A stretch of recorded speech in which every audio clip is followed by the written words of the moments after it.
At that moment, when the color of the evening sky was already beginning to melt in the mercury light of the approaching night, and the small one-story houses seemed to be covered with blue shadows, Detective Mark Stanton was sitting in a car parked at the side of the road, trying to collect all his thoughts into an even, logical chain. But with every second he realized that the city, which he considered his native and safe home, was breathing with some kind of secret evil oozing from under the asphalt and hiding in crooked alleys behind the dim light of street lamps. There was wariness in the air. People were less and less likely to leave their homes after sunset, and he, with his tenacious eyes and the intuition of a policeman, felt the ominous pulsation of this fear more than anyone else, as if someone very nearby was deliberately stirring up the atmosphere, preparing the ground for something truly terrible and cruel. An alarming premonition tingled in Mark's chest, warning that not only a new series of mysterious crimes awaited him ahead, but also a dangerous, enveloping whirlpool of betrayal in which the people closest to his heart might have to drown. Mark Stanton, a 35-year-old detective at a local police station in a small American town, never complained about his fate. He loved smooth streets, quiet courtyards, and especially the warm atmosphere that filled the city with people who knew each other by name. Everything about Mark indicated that he was that good guy: calm disposition, confident gait, polite manners, and, most importantly, genuine dedication to his work. In truth, he understood perfectly well that doing police work here in the provinces was far from the same as serving in a big city with its criminal rampage, but it seemed to him that this calm regularity fit perfectly with his character. Moreover, he already had years of a happy marriage behind him with Kate, a woman who seemed to be able to turn all his ideas about the correct life into reality. They met by chance at a charity evening organized by the mayor's office. Mark was then still a deputy sheriff, not the most talkative guy, and Kate came with a friend and seemed to be looking for an interlocutor whose views on life were similar to her own. A couple of meetings, direct sympathy, and after a couple of months they exchanged rings in a narrow circle of family and friends.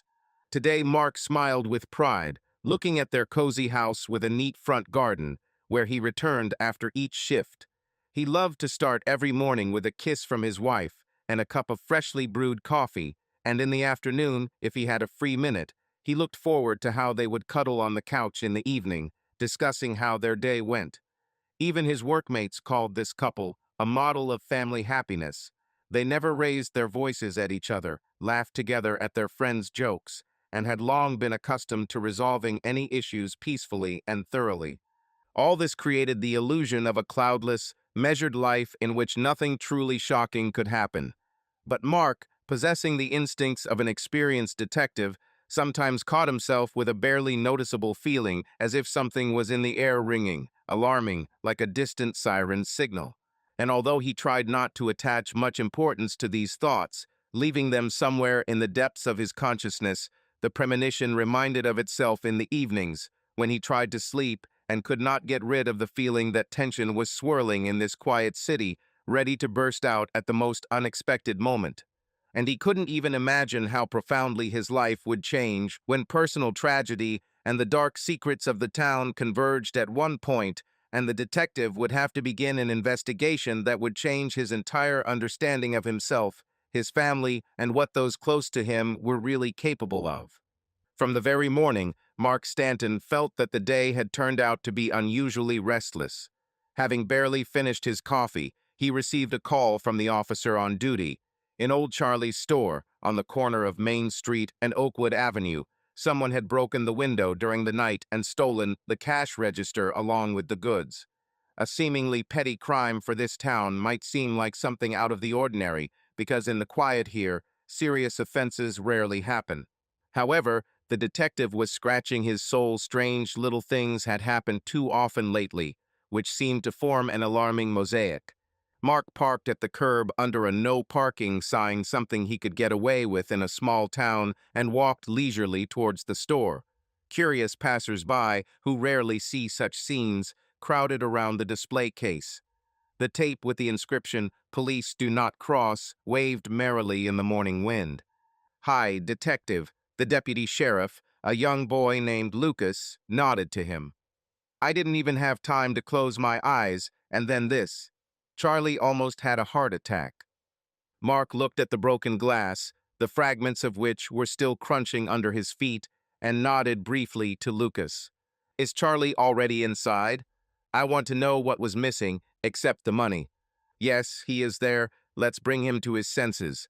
Although there doesn't seem to be much real damage. But damn, for this town. Lucas spread his hands. Mark walked inside silently. The store had the typical smell of cheap coffee, lemonade bottles, and cut flowers that Charlie brought from neighboring states. Charlie himself, a gray-haired man in a worn plaid shirt, sat behind the counter with his head in his hands. "Charlie, buddy, what's wrong with you?" Mark asked, trying to speak as softly as possible. Yes, everything happened. The old man looked up, full of irritation and fatigue. I come in the morning, and here the display window is in trash. Some of the goods are missing. There is no revenue. You bastards, you understand? The cash register was torn to hell, as if it were not petty robbers, but God knows who. What do you think is strange? The detective looked around the room, trying to catch the details. Yes, everything is strange, Charlie repeated with emphasis. The cash register was old. There was a measly couple of $100 there, and the goods. They took mostly energy drinks, cigarettes, and some alcohol. But I can still understand this. A thief wanders around at night, wants to make money or stock up on goods for nothing. Something else worries me. I keep some documents, and someone also rummaged through them, but didn't take anything. As if they were looking for something specific, but didn't find it. Mark shook his head thoughtfully. This no longer looked like a banal theft for profit. Someone was digging through the papers, which means the robber had his own motive. He probably knew what he was looking for. But what valuables could be stored in Charlie's modest store? Let me take a look. Mark, without waiting for an answer, went behind the counter to a small storage room, where there was indeed a mess. Boxes, documents, and boxes were scattered on the floor. Trampled footprints could be seen here and there. Then, kneeling down, he ran his fingers over the footprints of his shoes. The size is clearly larger than that of local teenage boys. There were deep scratches on the wall, as if someone had touched it with something metal. It could have been a random hacking tool, but Mark began to suspect that the criminal was not operating alone. "How are you feeling, Charlie?" Mark asked, emerging from the closet. "It's like I was hit with a sledgehammer." "I had a lot of nerves," the old man boomed. Mark looked at him with sympathy, then took a notepad out of his pocket. "Please write down what exactly was missing, the exact amount, the range of goods. And if you suddenly remember what exactly you had in the documents that they were looking for but didn't take, let me know right away." "Okay," Charlie muttered, although there is nothing secret there. A couple of bills, a couple of receipts. Who needs them? Mark squeezed out a knowing smile, although he felt in his gut that it was not that simple. Last night, not only did something strange happen in Charlie's store, he knew from neighbors on the street that in some places the lights went out. Someone reported interference on the CCTV cameras. Someone else complained of insomnia and noise outside the window. "Thank you, Charlie," Mark concluded briefly. "I'll be back as soon as there's news." Then he called Lucas and led him aside. "Look at the recordings from the street cameras, if they weren't glitching that night, and interview the neighbors. Maybe someone saw strangers. This whole picture confuses me. It looks like they want to confuse us." Lucas looked around with a wary glance and nodded. "Got it, boss. Do you think this is more than just petty theft?" Mark grinned, again feeling a slight pang of anxiety somewhere under his ribs. "I sense that something much darker than simple theft is brewing in this town. We have to be on our guard." Walking out of the store and putting his hands in his coat pockets, Mark took a deep breath. There was tension in the air, the same tension that had been scratching his nerves for a long time. The world around looked familiarly ordinary, but behind this curtain something invisible and dangerous seemed to be lurking. Birds chirped in the trees, cars drove along the streets, people smiled at each other, chatting about the weather and discounts at the supermarket. But the detective could not get rid of the feeling that somewhere nearby this blissful picture was cracking at the seams, and through the cracks fear was seeping into reality. The gray morning began quietly, but by 8 o'clock the police station was in turmoil. Mark Stanton had not yet had time to take off his coat when an excited Lucas looked out from behind the door of the boss's office. "Mark, Charlie is on the line. He says he has urgent news. And Dr. Ryan called, very persistently asking you to come to the hospital. It looks like something serious." First, the doctor, Mark responded briefly. During his entire service, he got used to the fact that if doctors themselves ask for help, then the situation is really out of the ordinary. 20 minutes later, Mark was already walking along the corridors of the local hospital, saturated with the smell of disinfectants and coffee from the machines, which therefore seemed especially bitter. He was taken to the far wing, where the therapeutic department was located. In one of the small rooms, he saw the familiar figure of Dr. Ryan, a thin man with constantly furrowed eyebrows and nervous movements. "Doc, what happened to you?" Mark threw his cloak over his arm, trying not to rattle his keys. "Detective, this is a strange case." Ryan adjusted his glasses and nodded briefly towards the closed door. "The guy arrived at night. He was found unconscious in the park. Name, Harry Brown, 25 years old, works at a gas station just outside the city. I did tests on him and discovered severe anemia." "Why anemia?" "He's on the verge of collapse. Normal people with such a level of hemoglobin, in theory, do not walk the streets themselves, do not work." "And what's the most frightening thing?" Mark asked calmly, although inside he already felt his heart make an uneven jump. "The blood loss does not look natural. On his neck." "Well, it's easier for you to look for yourself." The doctor ran his hand through his hair, trying to stop the trembling in his fingers. "But for God's sake, don't tell the guy anything about our suspicions, okay? He doesn't remember anything anyway." Mark sighed heavily and pushed the door. The room was in darkness, and on the bed lay a young man with unnaturally pale skin. There were dark circles under his eyes. His gaze darted, either from fear or from pain. "Mr. Brown?" "I'm Detective Stanton." Mark introduced himself, trying to speak softly. "I need to ask you a few questions." Harry tried to get up, but immediately groaned and fell back exhausted on the pillow. "Lord, I don't remember anything. I finished my shift, left the gas station, and everything was in a fog." "Relax," Mark nodded. "Try to collect your thoughts. Maybe you remember at least some details. Were there people nearby, cars, noise?" Harry frowned, trying to remember something. "When I was walking along the path along the park, it seemed to me that someone was standing in the bushes. I even called out and asked, 'Hey, do you need help? Everything is fine.' And then, it was as if someone suddenly grabbed me from behind. I felt pain in my neck, and then that was it. Failure." Hearing this description, Mark felt a chill run down his spine, although he tried not to show emotion. "Fine. Can you describe what the attacker looked like? Height, clothing, perhaps a smell or sound?" "No." Harry closed his eyes. "It all happened too quickly, and it was already dark." "Understood. Rest for now," the detective said. "If you remember something, immediately tell the doctor. He will tell us." Nodding to Harry, Mark walked out of the room into the corridor where Dr. Ryan was patiently waiting for him. He motioned for the detective to go to the staff room, where strangers were usually not allowed. Here, among the racks of files and cabinets of medicines, the doctor looked noticeably tense. "Mark, listen." The doctor lowered his voice. "I found marks on his neck that resembled a bite.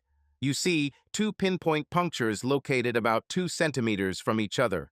It's not like the animal bites we sometimes see in farm kids where they get bitten by a dog or a fox. Moreover, the edge of the wound is neat, as if someone had pierced the skin with 2 sharp instruments." "Do you mean tools?" Mark clarified. "Or teeth?" Ryan spread his hands. "I don't want to believe it, but God knows, I can't come up with a reasonable explanation. It's like the plot of a terrible movie." Mark bit his lip, thinking. It is unlikely that the doctor would start talking nonsense just like that. Moreover, he himself did not believe in fairy tales about vampires or other mythical creatures. But the fact is the fact. The guy is bleeding and has wounds on his neck. The criminal, if it was him, acted very specifically, and the fact that Harry doesn't remember anything made the task even more confusing. Okay, the detective made notes in his notebook. I'll ask you, Ryan, to keep me informed of Harry's condition. And please don't spread all this too widely so as not to spread panic. Of course, the doctor nodded. I just ask that if it turns out that, he paused, searching for words, that there is some kind of maniac in the city, don't hush it up. I've seen something like this in major city reports, but never here. Understand? I'll try to get to the bottom of the truth, Mark promised and smiled for a moment, trying to cheer up the doctor. Thank you, Ryan. Leaving the hospital, Mark felt the weight of an incomprehensible fear. The city about which he could once say that there was never any serious crime suddenly began to reveal its dark side, and the strangest thing is that any rational explanations seemed somehow too far-fetched. At the same time, the thought of yesterday's robbery at Charlie's store came up. How does it relate to today's discovery? Perhaps there is no connection, or perhaps all are links in one chain. The image of Harry that he had just seen came back to his memory, a pale, exhausted face, 2 punctures on his neck. While these thoughts were spinning in my head, my mobile phone rang. Kate flashed on the screen, and my heart trembled a little. In recent days, immersed in work, he paid very little attention to his wife. Mark, will you be home soon? Kate's sweet voice came through the phone, in which he suddenly felt a slight tension. I prepared lunch, but if you're busy, I can just leave it in the refrigerator. Sorry, Kate, I'm afraid I won't make it out for lunch. This is a serious matter, he answered wearily. Understand? Well, then I won't interfere. Don't forget to at least eat somewhere. I don't want to feed you only coffee. She smiled cheerfully and then added, see you in the evening. Yes, definitely, the detective promised and clicked finish. A slight guilt stabbed inside. He really hardly showed up at home, and Kate, apparently, was worried. I'll talk to her late in the evening and tell her what's going on, Mark decided. Although he understood that he couldn't divulge too many details, the matter was secret, and it would be at least strange to explain about the bite on the neck. He glanced at his watch. He needed to return to the station and discuss everything with Lucas and, possibly, with his superiors. But in the depths of his soul, the detective already knew. He would personally handle this case and see it through to the end. The image of the attacker, whom probably no one had seen at 1:30 in the morning, seemed too ominous, but someone still had to walk around the park. Rare homeless people, couples in love, teenagers running away from home. In a quiet town, everyone knows each other, and therefore any stranger's figure would hardly go unnoticed. However, in the evening, Mark was prepared for another surprise. The mayor of the city, Mr. Donovan, was already sitting in his office, smartly dressed, with an expensive watch on his wrist, in front of whom the red carpet was usually laid out for any questions. Detective Stanton, the mayor began as soon as Mark entered, I heard you took on this case with the young man from the park. I would like to ask you to keep the situation under control and, let's say, not make a fuss. You see, we have a fair soon and a delegation from a neighboring district is coming. I wouldn't want all this to be spoiled by rumors about some attacks. Mark suppressed his irritation with difficulty. Mr. Donovan, the man was seriously injured. I cannot promise that everything will be hidden if an interview with witnesses or an examination is required. The mayor turned the ring on his finger, casting a mocking glance at the detective. I'm not asking you to hide the facts, just tread carefully. Regularity has always reigned in our town, and I want people to continue to feel protected. Great, Mark thought. This guy is not worried about the victim, but about his image and doesn't want to spoil the holiday. But it would be unwise to openly contradict the mayor. Mark nodded briefly and promised that he would be as tactful as possible. After Mr. Donovan left, Lucas walked up to Mark and sighed quietly. It's going to be hard for you, boss. On the one hand, you need to find this unknown attacker, and on the other, the mayor will put a spoke in the wheels so that, God forbid, no one finds out that there is a monster in the city. And we won't trumpet this publicly, Mark said firmly, until we find real evidence. But believe me, Lucas, I won't let everything go to waste. And Lucas, seeing the detective's determination, patted him on the shoulder in understanding. The evening found Mark at the station doing paperwork.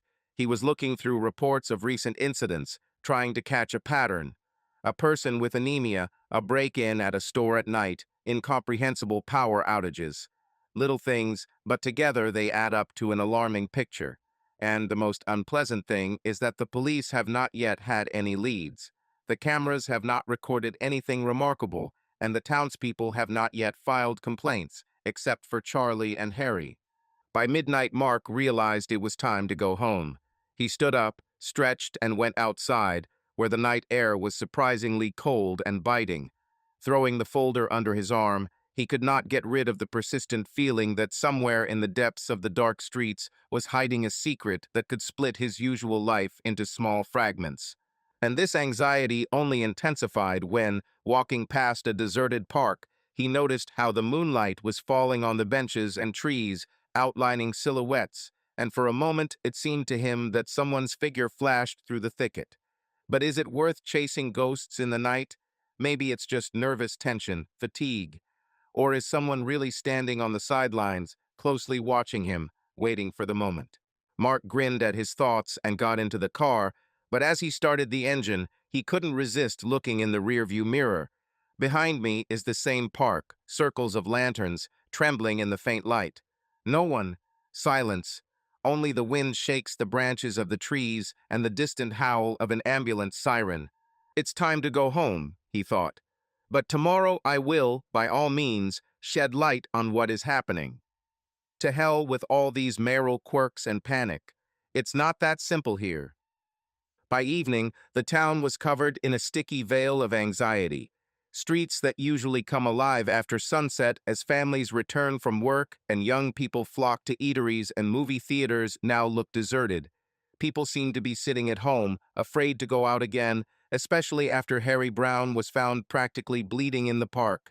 Rumors about a night maniac or monster spread faster than the police had time to refute or at least somehow comment on what was happening. Mark Stanton, like a madman, rushed between the site, the hospital, and the sites of possible attacks.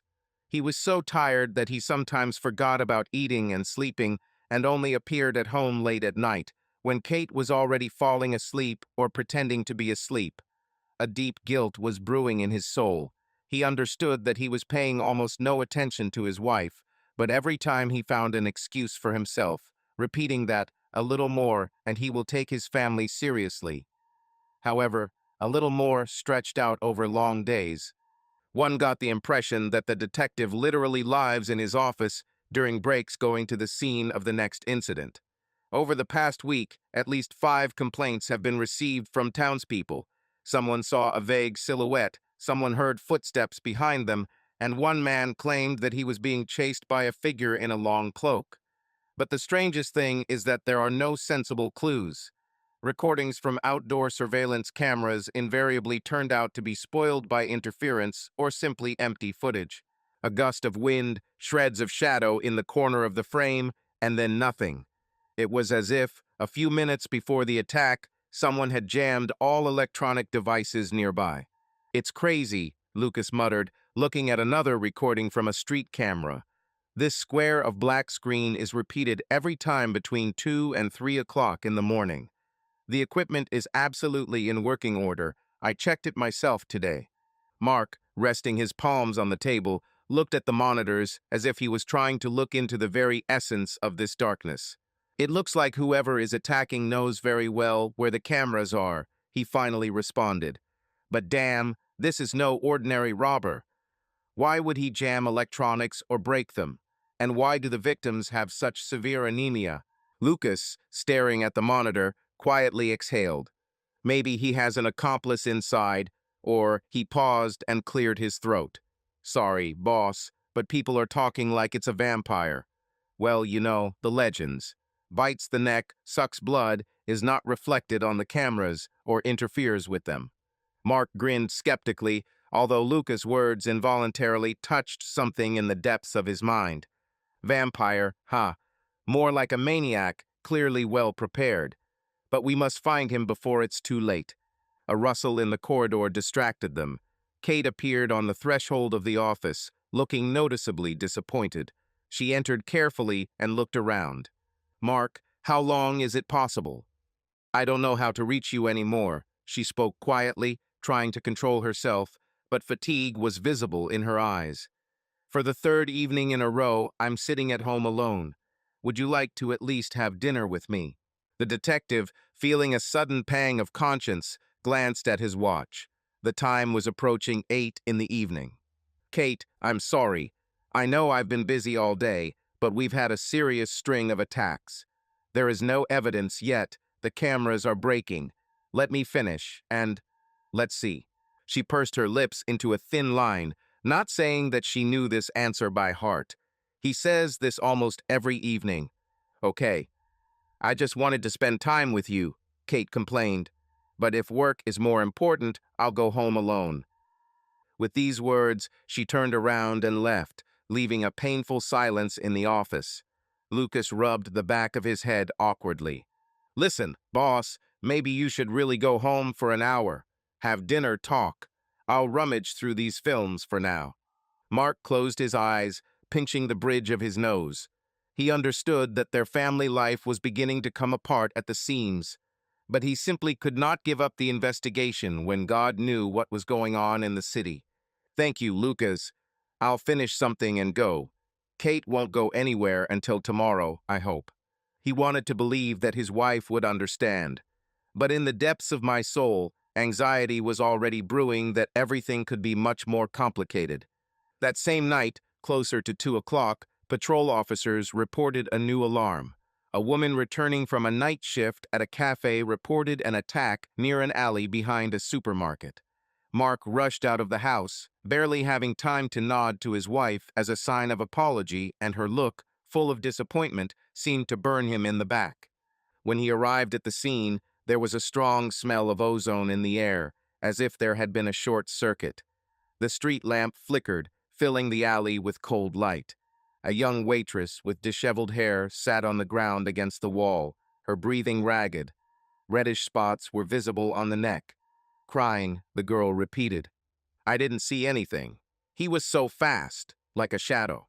Mark sat down next to him, trying to speak as softly as possible. "Calm down, ma'am. Try to remember at least the details. Was it a man, a woman? It's dark. You can't make out anything." She sobbed, wiping her tears. "I just felt someone grab me by the shoulder, something dug into my skin. And then I fell to the ground. It seemed to me that everything was spinning around me, and I lost consciousness." "Do you remember how you were discovered?" Mark asked. "No, I woke up, and 2 guys from a local bar were standing over me. They called an ambulance and the police." She clenched her fists convulsively. "It was some kind of person or a beast. Can you find him?" Mark squeezed her hand slightly, trying to calm her down. "I'll do my best, I promise." The paramedics arrived and carefully placed the girl on a stretcher and took her to the hospital, leaving the detective with a team of patrol officers. Lucas peered at the switched-off security camera above the back entrance to the supermarket. "You don't have to ask, boss. I already checked the camera didn't record anything again. It's as if someone deliberately knocked her out just minutes before the attack." "We have 0 on our hands again," Mark muttered quietly. "0 clues, 0 witnesses, only omissions and a terrible aura of fear." The wind stirred the folds of his cloak, and in the weak light of the lantern, the detective's face looked gloomy and haggard. He felt the small town being plunged into darkness, and all he could do was hold on to the illusory hope of cutting this Gordian knot before it was too late. When he finally returned home at 4 in the morning, Kate was already asleep or pretending to be asleep. In the kitchen, left in perfect order, food was cooling lonely on the stove. Mark glanced at his watch, realized that he had not eaten for almost a day, and yet did not dare to touch the dinner prepared by his wife. Sighing, he quietly walked into the bedroom, trying not to disturb her sleep. But when he saw Kate's faint silhouette under the blanket, he realized that she was awake. Her shoulders were trembling slightly, as if she was on the verge of tears. For a moment his heart sank. He wanted to lie down next to him and hug him, but something stopped him: fatigue, tension, and vague anxiety because of the nightmare haunting the city. He quietly sat down in a chair and rubbed his face tiredly. How to continue to live? A thought flashed. The investigation consumes all my time, and Kate, she's also a living person. She needs me. And yet he did not take the first step, did not say a word to her. Meanwhile, the city fell asleep with a feeling of creepiness, as if an unknown shadow continued to wander through the narrow streets, leaving behind only silent, disabled cameras and people who had lost a lot of blood and memories. And Mark realized more and more clearly, one who attacks at night does not act like an ordinary killer. The speed, the precision, this strange ability to disable or disable electronics, everything spoke of something supernatural, or at least very carefully thought out. But it can't be a vampire, can it? There are no such creatures in our world. His rational mind stubbornly rejected mysticism. However, with each night, with each new attack, it became more and more difficult for the detective to remain faithful only to logic and evidence. After all, he did not have any irrefutable evidence, but the number of strange coincidences became more and more numerous. Mark closed his eyes, leaning his head against the soft back of the chair in which he was to while away the rest of the night. Tomorrow he will follow the trail again, interview witnesses again, check footage from cameras that disappeared before the attack, and meet with the victims in the hospital. That evening, when the entire city seemed to be in nervous anticipation of more news about the night's attacks, Kate Stanton sat at a table in a darkened bar on the outskirts. This place was famous for the fact that decent people rarely came here, and visiting truckers came mainly to eat or find dubious entertainment. Therefore, no one paid much attention to the slender blonde in an elegant raincoat, with impeccably styled hair. She looked like a stranger in such an establishment, but judging by her appearance, she didn't care. Or maybe she was just good at hiding her true feelings. Kate tapped her nails nervously on the counter. Mark, a faithful husband, kind and reliable, has been doing nothing but disappearing into the police station lately, torn between a series of mysterious crimes and his own desire to keep everything under control. And she gradually realized that the role of the model cop's wife no longer brought joy. I wanted something different: adrenaline, risk, and most importantly, money. Noisily opening the bar door, a tall, dark-haired man in a leather jacket walked in and, glancing around the half-empty hall, headed straight towards her. Brad Jackson. He grinned when he saw her tense pose and sat down next to her at the table. "Did you miss me, Princess? I suppose you wouldn't mind meeting in a secluded place either," Kate snapped, giving him a sly look. "I'm tired of all this pretending at home. Mark is at work all day long. I don't know what to do with myself anymore." Brad leaned forward as if he was going to kiss her, but Kate smiled thinly and pulled away. She knew that there was no need for too much tenderness here. After all, they had come for a specific conversation. "Listen, baby, do you know how much money your husband has?" Brad asked, lowering his voice, while his eyes burned with a greedy fire. "He's a cop. He should have insurance, savings, plus your house. The idiot is sitting in his office looking for some kind of vampire, and you and I could have gotten the hell out of here if we had put this into action." "It's not that simple," Kate snapped. "Yes, I've been looking at his papers for a long time. There are a couple of bills there, and quite hefty ones at that. But this money is mostly frozen. He stubbornly saves for our ideal house by the lake or something like that. Withdrawing a large amount will immediately alarm the bank." She took a sip from her glass of whiskey, and for a moment there was a flash of disgust in her eyes. The drink was stronger than she expected, and she could barely contain her irritation at the realization of how deeply she was stuck in this lie. On the other hand, the thrill of risk, the danger of getting caught, and the opportunity to gain significant capital fueled her determination. "Then we need a diagram," Brad said, sliding his hand over her palm. "Persuade him to invest this money somewhere, then carry out the fraud. Or wait until it accidentally disappears." "Will it accidentally disappear?" Kate raised an eyebrow, but there was no obvious protest in her voice. Let's just say that I've been considering this option for a long time. I'm tired of being a cop's wife, seemingly idolized, but at the same time buried alive in this boredom. He is exhausted in the evenings, and lately he has been looking at me like a second shadow. At best, he will ask, "How was your day?" And at worst, he will simply collapse on the bed. I need another life, Brad. A life where I can afford whatever I want. And I can give it to you, he said hoarsely. But first, let's deal with your valiant defender. He would rather get to the bottom of his next dead-end piece of evidence so that we could do everything with the money. The faster, the better. Kate doubted for a moment whether this was all too radical, but mentally remembered all the grievances that had accumulated in her over the years.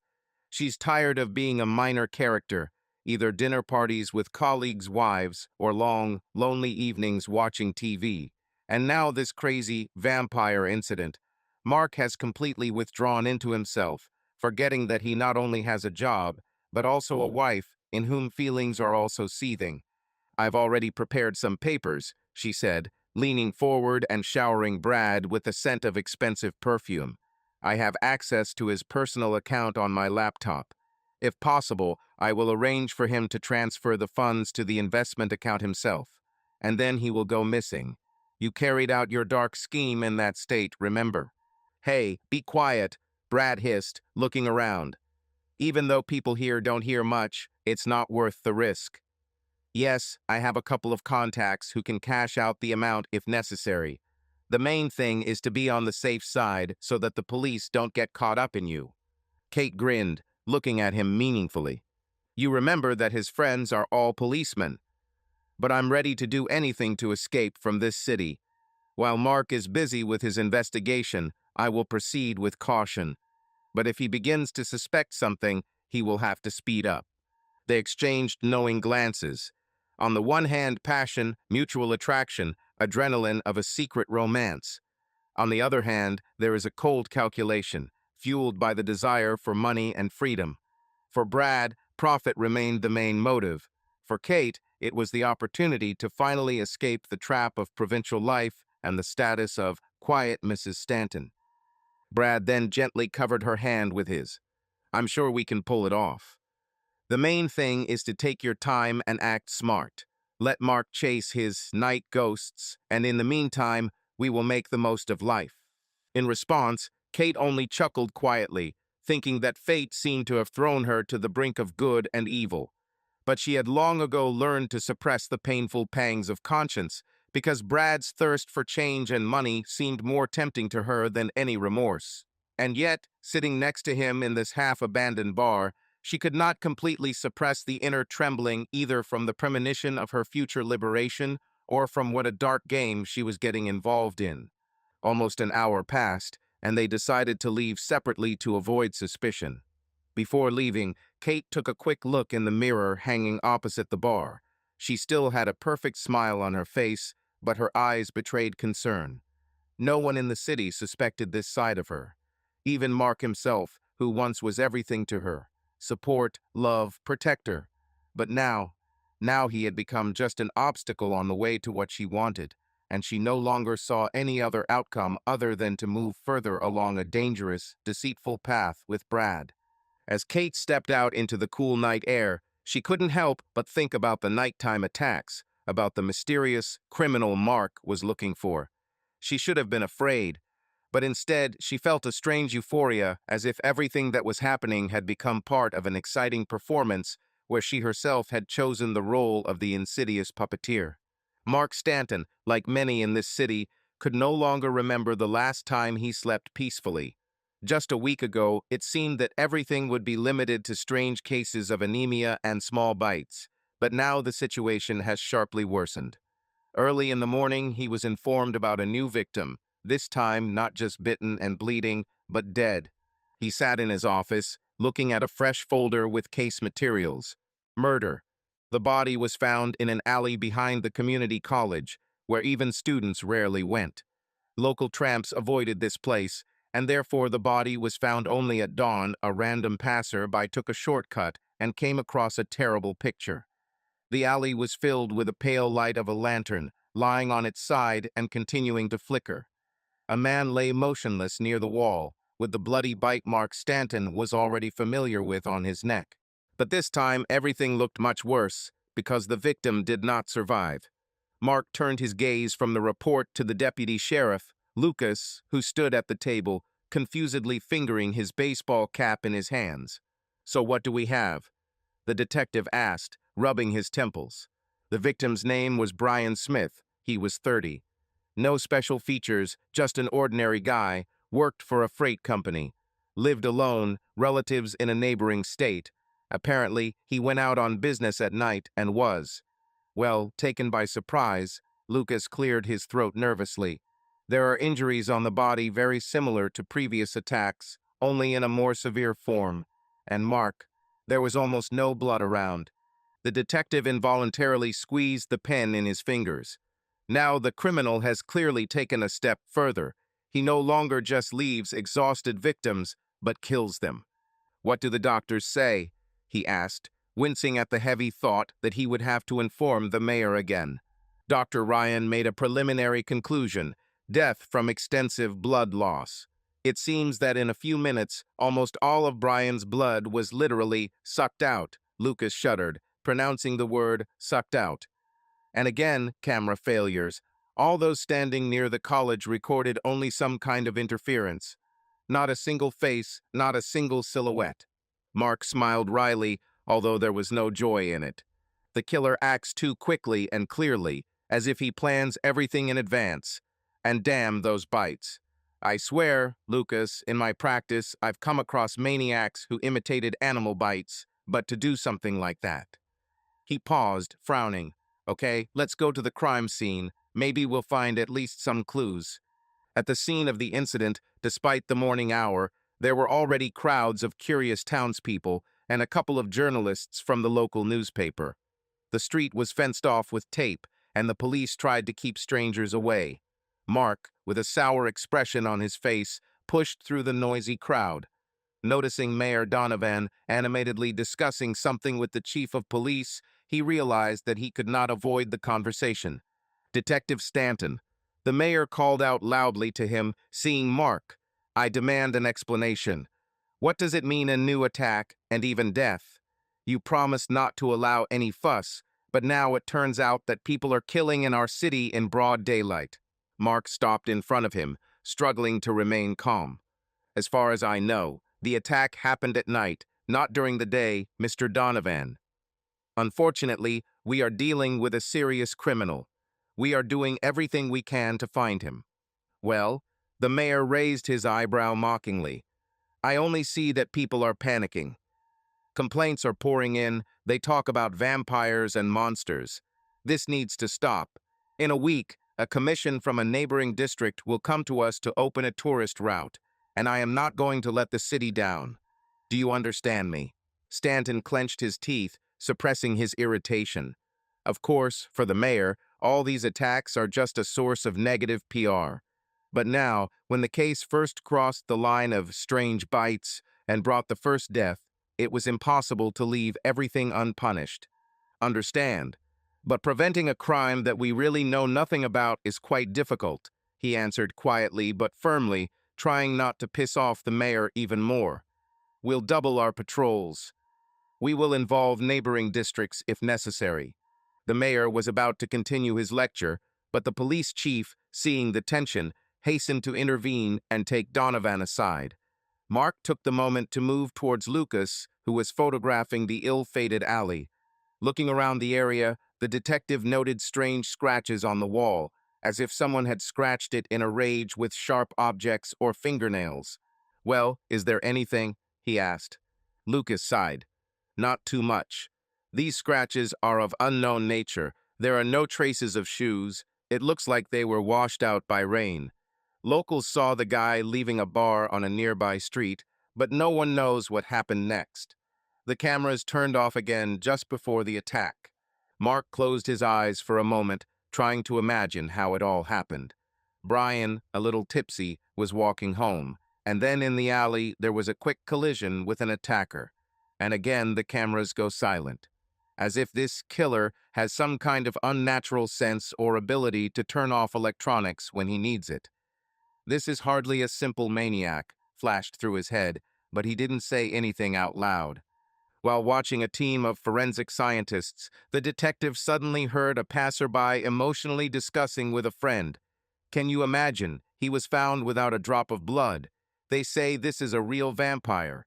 And although Mark tried with all his might to cling to common sense, these gossips of the townspeople worried him too. People no longer just joked about the vampire, but began to take it seriously. Everyday panic overwhelmed the city more and more.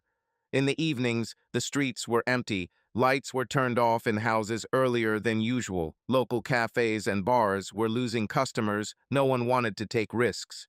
Mark, along with his colleagues, tried to reassure the people, assuring that the police are already close to a solution, but everyone understood that they were treading in the dark.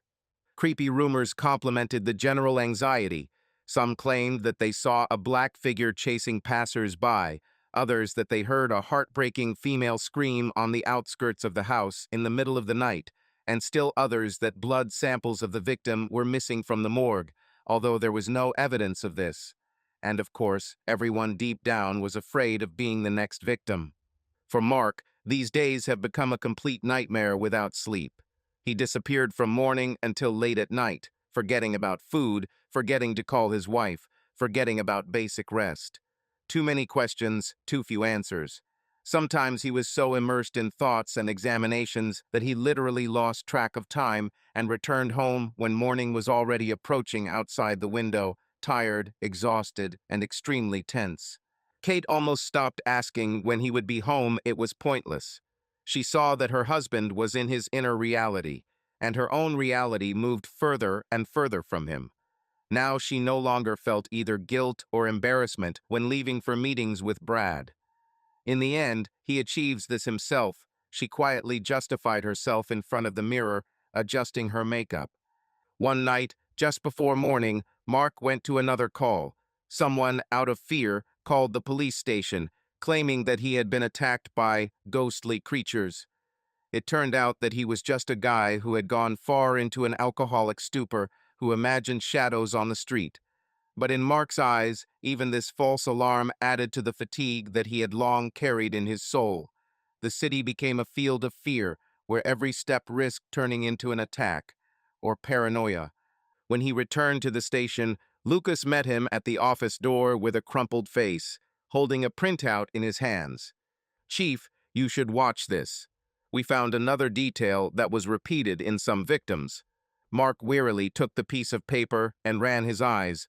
The cause of death: hemoglobin level, 2 puncture marks, signs of exposure to electrical appliances. Everything was the same, but at the bottom there was a new line: increased levels of adrenaline and certain substances that usually occur only in people who have experienced severe shock or pain in a short period of time. It turns out that all the victims, moments before death or fainting, experienced a sharp surge of adrenaline. Lucas pointed to the tests. It was as if whoever was attacking them was scaring them half to death, and then everything happened very quickly. Mark frowned, trying to find logic. This means that this killer not only takes them by surprise, but brings them to the extreme level of horror. It looks like some kind of nightmare performance. His soul became even heavier. The violence was aggravated by playing with the fear of the victims. He imagined how these people felt approaching death, realizing that no one would come to the rescue. The howl of a siren could be heard from the street, either an ambulance or a fire department. The traffic noise had long died down here in the evening, and now through the windows of the site, it only intensified the anxiety. "Okay," Mark finally said, throwing the papers on the table. "From now on, we are setting up 24-hour patrols in the most dangerous places. Maybe at least this way we can get on the trail. And, Lucas, keep your eyes open. I have a feeling that this someone is not acting at all like an ordinary person." Lucas wanted to ask if the detective believed in the involvement of the supernatural, but seeing Stanton's hard look, he restrained himself. That night, the detective did not arrive home on time again. The city slept, trembling under thin blankets of fear, and somewhere in the alleys and parks a mysterious force could be hiding, leaving behind the dead. Mark himself became more and more immersed in this terrible investigation, not noticing how on the personal front people much closer to him than the unknown night killer were preparing betrayal for him. He had no doubt about one thing. The killer began the hunt in earnest, and if the police don't find a way to stop him soon, there will be even more victims. And then, perhaps, instead of a quiet town with friendly houses and green lawns, a new gloomy place will appear on the map of the United States, where on every corner people will whisper about a bloody monster. The gray dawn was just breaking over the rooftops when Kate Stanton, deftly dodging street gazes, dived into Brad's car, parked at an old hangar on the outskirts. This place is almost abandoned. Construction materials were once stored here, then the warehouse moved to a neighboring state, and now rarely anyone showed up in the dilapidated premises. Only a couple of random tramps could spend the night inside, but they did not attract attention to other people's cars and people they were too accustomed to their own invisibility. The smell of cheap air freshener reigned in the cabin, and, mixed with it, the scent of Brad's men's perfume. He sat slumped in the driver's seat, and when he saw Kate, he grinned. "Well, hello, beauty. You're a little paler than usual today." She shuddered, took off her dark glasses, and rubbed the bridge of her nose. "I didn't sleep well. Mark hardly appears at home, and when he appears, his thoughts are somewhere far away. Also, this whole damn story with the attacks. People locked themselves in their houses, howling in fear, and I'm already sick of this atmosphere." Brad leaned forward a little, placing his hand on the steering wheel. "Well, at least this plays into our hands. The police and Mark are busy with these attacks, which means we can carry out our work more calmly. Have you looked at exactly how much you can get out of his accounts?" Kate nodded, glancing over the window. Cold morning light filtered through the rusty fragments of the hangar gate, highlighting the dust swirling in the air. "I managed to look at his bank statements. That's quite a sum, Brad. Plus, there is an insurance policy in the event of Mark's death or serious injury, which could enrich me, and well, whoever will be nearby." Her lips twitched in a meaningful smile. "But to get this money quickly, you need his signature or at least a staging of an accident." Brad listened to her, looking tense and focused. Unlike the rollicking tone he usually gave, his voice now sounded low and cold. "An accident can be a dangerous situation. The police will start digging. Even if everyone is worried about some kind of vampire bullshit right now, the death of their colleague, especially one like Mark, will raise a lot of questions. Do you think it will work?" Kate bit her lip nervously. "I was already thinking, maybe I could set it up as if he was attacked by this unknown killer. But to leave not just beaten, but—" She didn't finish, looking away. Even she, with her cold determination, had a hard time saying it out loud. There was a painful pause in the car, and then Brad released the handbrake and laughed quietly, as if trying to diffuse the atmosphere. "Do you want your beloved to become a victim of a mysterious monster? An interesting move, but such a risk. We must take into account that Mark's brain is not empty. He will see through the trick if he suspects even for a moment that people did it. And one more thing, if his body is not found, then the insurance may not work. It will simply be missing in action, and this will drag on for years." She opened her mouth to object, but immediately frowned when she saw her husband's name on the phone screen. After a moment of hesitation, Kate clicked reject call. Brad glanced at her smartphone and pursed his lips. "Well, you see, he's trying to get to the bottom of you, at least get through to you. Maybe he had suspicions. I think not yet. He rather wants to make sure that everything is fine at home. But," Kate frowned, "lately I've been catching him looking strangely more and more often. It's like he understands something, but doesn't say it. At least that's what it seems to me. And friends at the police station said that he was not himself. He walked as if on pins and needles." "That's what I mean," Brad shook his head. "Mark is not a boy. Maybe he feels that there is something in the air." He leaned forward, looking Kate straight in the eyes. "We must act before he seriously follows our trail. Either slip him pieces of paper to transfer money, under the pretext of a profitable investment, or he made a significant pause, or decide on more radical measures. Radical measures, Kate whispered. Are you seriously proposing to kill him? Brad shrugged. Not necessarily with your own hands. The city is full of desperate people who are ready to do anything for money. Or you can take advantage of the current panic around murders. All this mysticism with the vampire can play into our hands. The police now have no time to sort it out if they find another bloodless body. They will decide that this is the work of the same maniac, and we will be covered in chocolate. Kate winced. Many times in her imagination, she replayed a scenario in which Mark disappears from her life, and she is left with the money. But it's one thing to fantasize, and another to discuss it with such methodical clarity. Still, she didn't answer. Instead, she asked coldly, how are you going to implement this? You do understand that if something goes wrong, both of us will face jail time or worse. I've already made inquiries. There is a guy from a neighboring city who deals in dirty deeds. For a certain amount, he can arrange for a person to evaporate according to all the rules and the body. He made an eloquent gesture no one will find. But it's expensive, and time is short. Kate nervously drummed her fingers on the armrest, realizing that their plans were becoming more and more harsh and dangerous. However, she herself took this path. Mark is the person to whom she owes her measured life, and at the same time, he has become for her something like a cage from which she wants to free herself. Doesn't she deserve freedom and money? Okay, Kate finally said, trying to stop the trembling in her voice. But no sudden steps yet. I will prepare the ground, check the documents, and find out exactly how much can be transferred to the investment account. If everything goes smoothly, we will register it in my name or in a fictitious company that you create. And if Mark goes against it, then we'll choose Plan B. They exchanged knowing glances. The heavy silence in the cabin seemed like a seal on their unspoken agreement. Kate herself was amazed at her cold determination, but remembering the months of loneliness and neglect from her husband about his constant absences, she felt a strong desire to reach the end.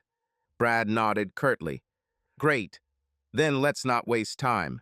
Now I'll take you back to the center so that no one notices our long absence. Kate was about to answer, but then her gaze fell on the side mirror of the car, and she seemed petrified. Behind, barely visible from behind the rusty gate, a dark figure loomed. As soon as she caught the outline of a man, the silhouette slid behind an abandoned barrel and disappeared. Brad, she whispered in fear, there's someone there. He quickly looked around, but was too late. He couldn't see anyone. Only the wind blew the plastic bag along the ground. Maybe you imagined it, he frowned. Kate pulled herself together. Maybe, probably nerves. This is all too stressful. In fact, she felt how cold everything inside was. A wild thought flashed. What if it was Mark? But this seemed incredible. He usually disappeared at the station or rushed through the streets with officers. And yet the shadow that slipped past the hangar gave her a sticky feeling of anxiety. In fact, it was Mark. He managed to approach from the other side, seeing a familiar female figure getting into the car. Out of curiosity, or maybe out of subconscious suspicion, I decided to follow up. What he heard shattered all his ideas about his wife, about himself, about trust and marriage. Huddled behind a rust-covered barrel, he clenched his fists until it hurt, listening to Kate and Brad calmly discuss options for his disappearance. The noise of the wind drowned out some phrases, but the meaning was obvious. His beloved wife has a lover, and together they plan to kill him for money. Everything in his eyes was pulsating red. He barely restrained the impulse to jump out right now, rip off the car door, and strangle this bastard. But the last drop of prudence forced him to hide. If they are already ready to take such steps, it is better to collect maximum evidence. In addition, a cold professional voice sounded in my head. You are a detective. Think rationally. Do not give in to emotions. If you tell the truth, she can get away with everything, and you don't have evidence yet. And from somewhere deep in his soul, fear emerged. He couldn't believe that Kate, once tender and devoted, was now talking so calmly about his death. He heard Brad mention a certain person from a neighboring city who could settle the issue without leaving a trace. I heard mention of an investment account. I heard that Kate does not intend to stop. It seemed to him that just a little more and his heart would jump out of his chest from furious anger and betrayal.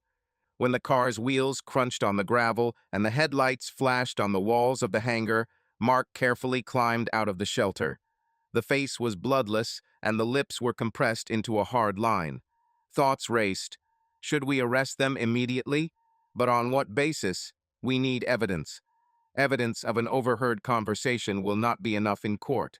Besides, they will do anything to denigrate me or even bring the plan to completion. The car disappeared around the bend, and Mark remained standing in the dim light of dawn, unable to get over the shock. His wife is with someone else, and they plan to kill him for money. A hellish mixture of jealousy, hatred, and resentment filled his soul. But he knew direct confrontation is not an option now. He's too vulnerable and too furious. It's better to play smarter, pretend that you don't know anything, and at the same time observe, record, and wait for the right moment. So you want to play on your nerves? He whispered, clenching his fists until his knuckles turned white. Okay, Kate, Brad, you'll regret contacting me. Upon returning to the car, he sat for a long time, staring into space, until the morning sun rose higher, painting the horizon in orange and pink tones. There is no trace left of the former good-natured Mark, who considered his family life, albeit a little boring, but ideal. Now he had to lead a double hunt, a mysterious killer terrorizing the city, and two traitors planning to take his life. But if with the monster everything was shrouded in darkness and mysticism, then with Kate and Brad everything is obvious. They are people of flesh and blood who risk greatly regretting that they underestimated his professionalism and determination. And in some ways, this will be an even more personal and dark revenge than the whole story of bites and murders in the city. Mark was driving along a dark, deserted highway when, as if torn from a nightmare, his car found itself in the center of a rigged accident. In an instant, everything changed. A sharp squeal of tires, a loud impact of metal, screams that dissolved in the roar of the collision. He felt his body flying through the air, and then darkness. When consciousness began to return, Mark found himself in a strange, dimly lit room, unlike any of the city interiors he was familiar with. His head was throbbing from the blow, and his body was exhausted, as if after a long, painful sleep. Sitting down on an old, shabby chair in the corner of the room, he tried to recall the memories of what had happened, but there was emptiness in his memory. Only after a few moments did his gaze catch on a figure sitting nearby. It was a girl, a stranger, whose beauty was both attractive and disturbing. Her blonde, almost shining hair fell freely over her shoulders, and her cold, marble-like skin reflected the dim light of the lamp hanging above them. Something unnatural flashed in her eyes, a deep, mysterious darkness from which Mark's heart involuntarily sank. "You're awake," she said softly, without taking her eyes off his face. Her voice was quiet and calm, but there was a note of something ancient and unknown in it. Mark tried to raise his hand to touch hers, as if seeking confirmation that he was truly alive. But pain and slight numbness prevented him from fully comprehending what was happening. He said with difficulty, "Who? Who are you? Where am I?" The girl leaned slightly closer, her gaze penetrating through him, as if reading his every thought. She took a small breath, and her lips curved into a slight smile, almost mocking, but not without compassion. "My name is Elena. I can say that fate brought us together at this very moment when you were on the verge between life and death." Her words sounded mysterious, as if from the depths of centuries. Mark tried to comprehend what he had heard. Flashes of the past Kate and Brad's evil plot. The attack he had mounted to eliminate him flashed through his mind, making his heart race, but he couldn't believe they were responsible for what had happened. Suddenly, his memory flashed through the scene. The dark night, the evil plans of his wife and lover lurking in the shadows, and the cold determination in their voices. But it was at that decisive moment that something happened, as if an unknown force intervened in the course of events. And now, as he lay in this strange place, with Elena next to him, Mark felt like the fragments of his old life were melting into the cold stream of the new reality. I don't know how this happened, he continued, trying to gather strength. But why am I alive? Elena lowered her gaze to his exhausted face and said quietly, "Sometimes fate gives you a chance where you least expect it. Or maybe someone or something has decided that your life is not over yet."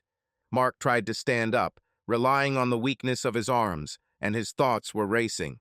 Should he take revenge on the traitors, get to the bottom of the truth about their insidious plot, or maybe he first needs to understand what kind of force intervened in his fate? There was no answer, only a deep, tormenting emptiness and an uncertain feeling that now everything had changed forever. Elena watched him carefully. Her gaze remained unchanged. There was a mystery in it that beckoned and frightened at the same time. She slowly rose from her chair and came closer to help Mark, but her movements were too smooth, almost inhuman. "You must know, Mark," she whispered, as if addressing not only his ears, but also his very soul, "that now you stand on the threshold of a new path, full of secrets and dangers. And I will be there to help you figure out this maze, even if the truth turns out to be much worse than you could imagine." Mark came to his senses at dawn, in the same dilapidated room, where old lamps flickered and faded wallpaper seemed like bizarre shadows under the dim light. All his limbs ached with pain, but the most searing pain lived inside from the betrayal of Kate and Brad, from the event that almost cost him his life. But Elena, silent but caring in her own way, did not leave him a single step. All night she sat next to him on a low chair, as if guarding his sleep.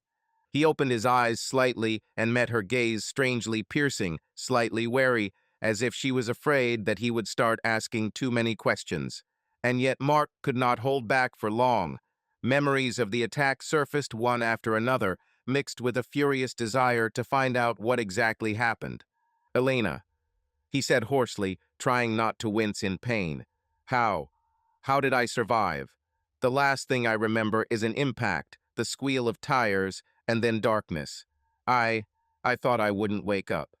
She bowed her head, her long hair falling in a light wave over her face. The lips trembled in a barely noticeable smile, either sympathetic or mysterious. "I saved you. But how?" Mark ran his hand over his chest, feeling the dried blood on his shirt. It would seem that the injuries received would have been enough to send him to the next world. "I saw the headlights, heard the metal breaking.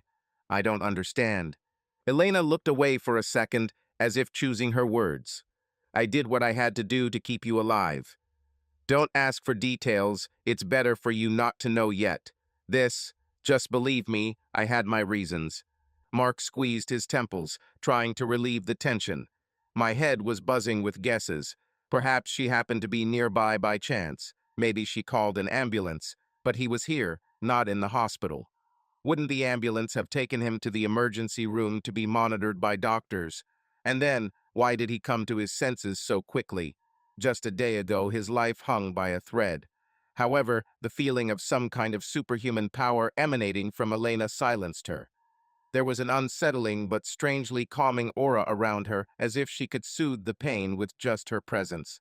"Okay, I understand that you are not going to reveal all the details," he managed, looking around. The room resembled an old warehouse or attic in an abandoned house. Cracked floors, the smell of dampness and dust. "Where are we?" Elena shrugged. "This is one of those places where few people visit. I live here from time to time. You need to rest until everything heals properly, and then decide for yourself what to do next." Mark nodded doubtfully. His heart burned with rage. He could not forget how Kate and Brad tried to send him to the next world. But now that he was deep underground with this strange girl, the easiest thing to do was to distance himself from everything and take a break. He looked at Elena with a hard look. "Thank you for saving me, although I don't understand why. But I can't stay here for long. I still have unfinished business." Elena smiled at the corner of her mouth, and something inhuman sparkled in her eyes. "I know. You can consider that you and I now have a common goal to settle accounts with those who do evil." He didn't ask what it meant. He silently closed his eyes, trying to calm the storm inside, and decided that time would put everything in its place. Meanwhile, at the other end of town, Kate and Brad were literally glowing with triumphant joy. A day had passed since the accident that they had secretly arranged, and there had been no news about Mark. The car was found in a ditch, twisted like an accordion, blood in the cabin. The police were inclined to believe that the driver's body was carried away or thrown back when hit in a windfall behind the road. There were searches, but to no avail. "I told you that everything would go smoothly," Brad said with satisfaction, sitting in a chair in a country house where they were hiding from prying eyes. He reached for his whiskey glass and grinned. "If it weren't for me, you would hardly have taken the risk." And now freedom. Kate, gracefully throwing her legs over the armrest of the sofa, nodded, biting her lips with excited laughter. "I can't believe that everything is so easy." He's an experienced cop. But everything came together: these night attacks and the distraction of the police. She took a sip from her glass of champagne and winked at Brad. "Wow, how symbolic. They say they found the car, but nobody. This means that even if something comes up, they will not have accurate evidence that we staged the accident. Only we know that Mark is dead." Brad's loud laughter, mixed with the clinking of glasses, filled the room for a moment. They both felt hysterically relieved that finally that damn cop, with his impeccable reputation and insistent moral code, was out of the way. And ahead is money, freedom, and complete power over your life. True, Kate has already made inquiries with the insurance company. The transfer of a large amount will be unblocked only after Mark is officially declared dead. But this is a matter of time, especially if the search does not yield results. And then the bank accounts will be in her hands, because she is the legal spouse. "Everything is going as well as possible," she rejoiced to herself. "By the way," Kate remembered, fixing her hair, "I have a meeting at the bank tomorrow afternoon. I want to quietly prepare the documents so that as soon as Mark is declared dead, I can transfer the funds to another account." Great. In the meantime, I will complete the deal with the hotel in Mexico that I was talking about. We'll go there when everything is ready. Money, son, see. Brad winked at her, and no Mark in the area. They burst out laughing, sincerely rejoicing at their bright future. And they didn't even suspect that the police at that moment received an alarming call from one of the nurses at the city hospital. "It seems that your detective. I'm not sure, but I saw how he was brought to us in an unconscious state in an ambulance, and then he disappeared." She said hastily, "Missing? How did you disappear?" The officer did not understand what the woman was getting at, but she just mumbled, "I can't explain. A patient with serious injuries suddenly disappeared, no discharge documents. Maybe it wasn't him." However, the police still opened a report and began checking clinics, morgues, and neighboring cities. The rumor about the lost body and the incomprehensible patient reached the ears of acquaintances, and one of them blurted it out in a conversation with a friend in the evening, and he turned out to be Brad's friend. So, when Brad decided to relax in a bar, an acquaintance approached him and said with an incredulous smile, "Listen, is it true that your cop friend, Mark, might be alive? There is a rumor that he was seen, barely alive, but, like, he was saved after the accident." Brad froze as if struck by thunder, dropping his glass of beer to the floor. The glass shattered with a crunch. A painful spasm of fear was felt in my chest. "What do you mean?" "Alive? His car is trash, bloody. He squeezed out, his heart pounding like crazy. This is probably a mistake." The friend shrugged. "Well, I'm surprised myself, but the city is small. Rumors spread quickly. People say that someone picked him up, or he somehow got out on his own. Nobody knows where he is." Everything inside Brad froze. He remembered the hasty preparations with Kate, their joy. If he's really alive. Horror hit my nerves. He will find out that it is us. He will simply kill us, or worse, hand us over to the police. Unable to think of anything better, Brad, trying to look calm, waved it off. "Yes, all this is nonsense. The body was not found, so the stories began to spread. Okay, wait, I'll call you back." He rushed out of the bar, grabbing his phone, dialing Kate's number. The signal went off several times before she answered. Her voice sounded pleased, but there was impatience in it. "Brad, honey, I just got out of the shower. What happened?" "This is a bad deal, Kate," he hissed into the phone. "I have rumors that Mark may be alive. Understand? People say that he was seen or that he disappeared somewhere from the hospital after the accident." At the other end, Kate froze, dropping the white towel to the floor. Her heart sank to her feet. "Can't be. This is nonsense. Mark's car almost fell apart from the impact. We planned everything ourselves." "I know," Brad muttered, feeling fear mixed with rage growing in his chest. "But if he really survived, then we're screwed. He will understand who caused the accident. We don't have many enemies. And this whole story with the bills, these are just rumors." Kate's voice broke into falsetto. "Okay, calm down. We need to check. I find out what they say at the station from a secretary I know. If it turns out that Mark is really alive, then, damn, we'll have to get out of town immediately or finish the job." Having said this, she hung up, and Brad was left standing in the middle of an empty street with the feeling that the ground was disappearing from under his feet. There was no trace left of the joy that seemed to overwhelm him just an hour ago. Now he and Kate will have to act fast and hard before Mark returns for his revenge. For several days now, Mark had been in an abandoned warehouse with Elena. He was recovering from an assassination attempt that almost cost him his life. The deep abrasions on the body miraculously healed quickly, but the scars on the soul left by the betrayal of his wife and Brad stung unbearably. Having barely caught his breath, Mark realized that everything was worse in the city. The terrible attacks continued.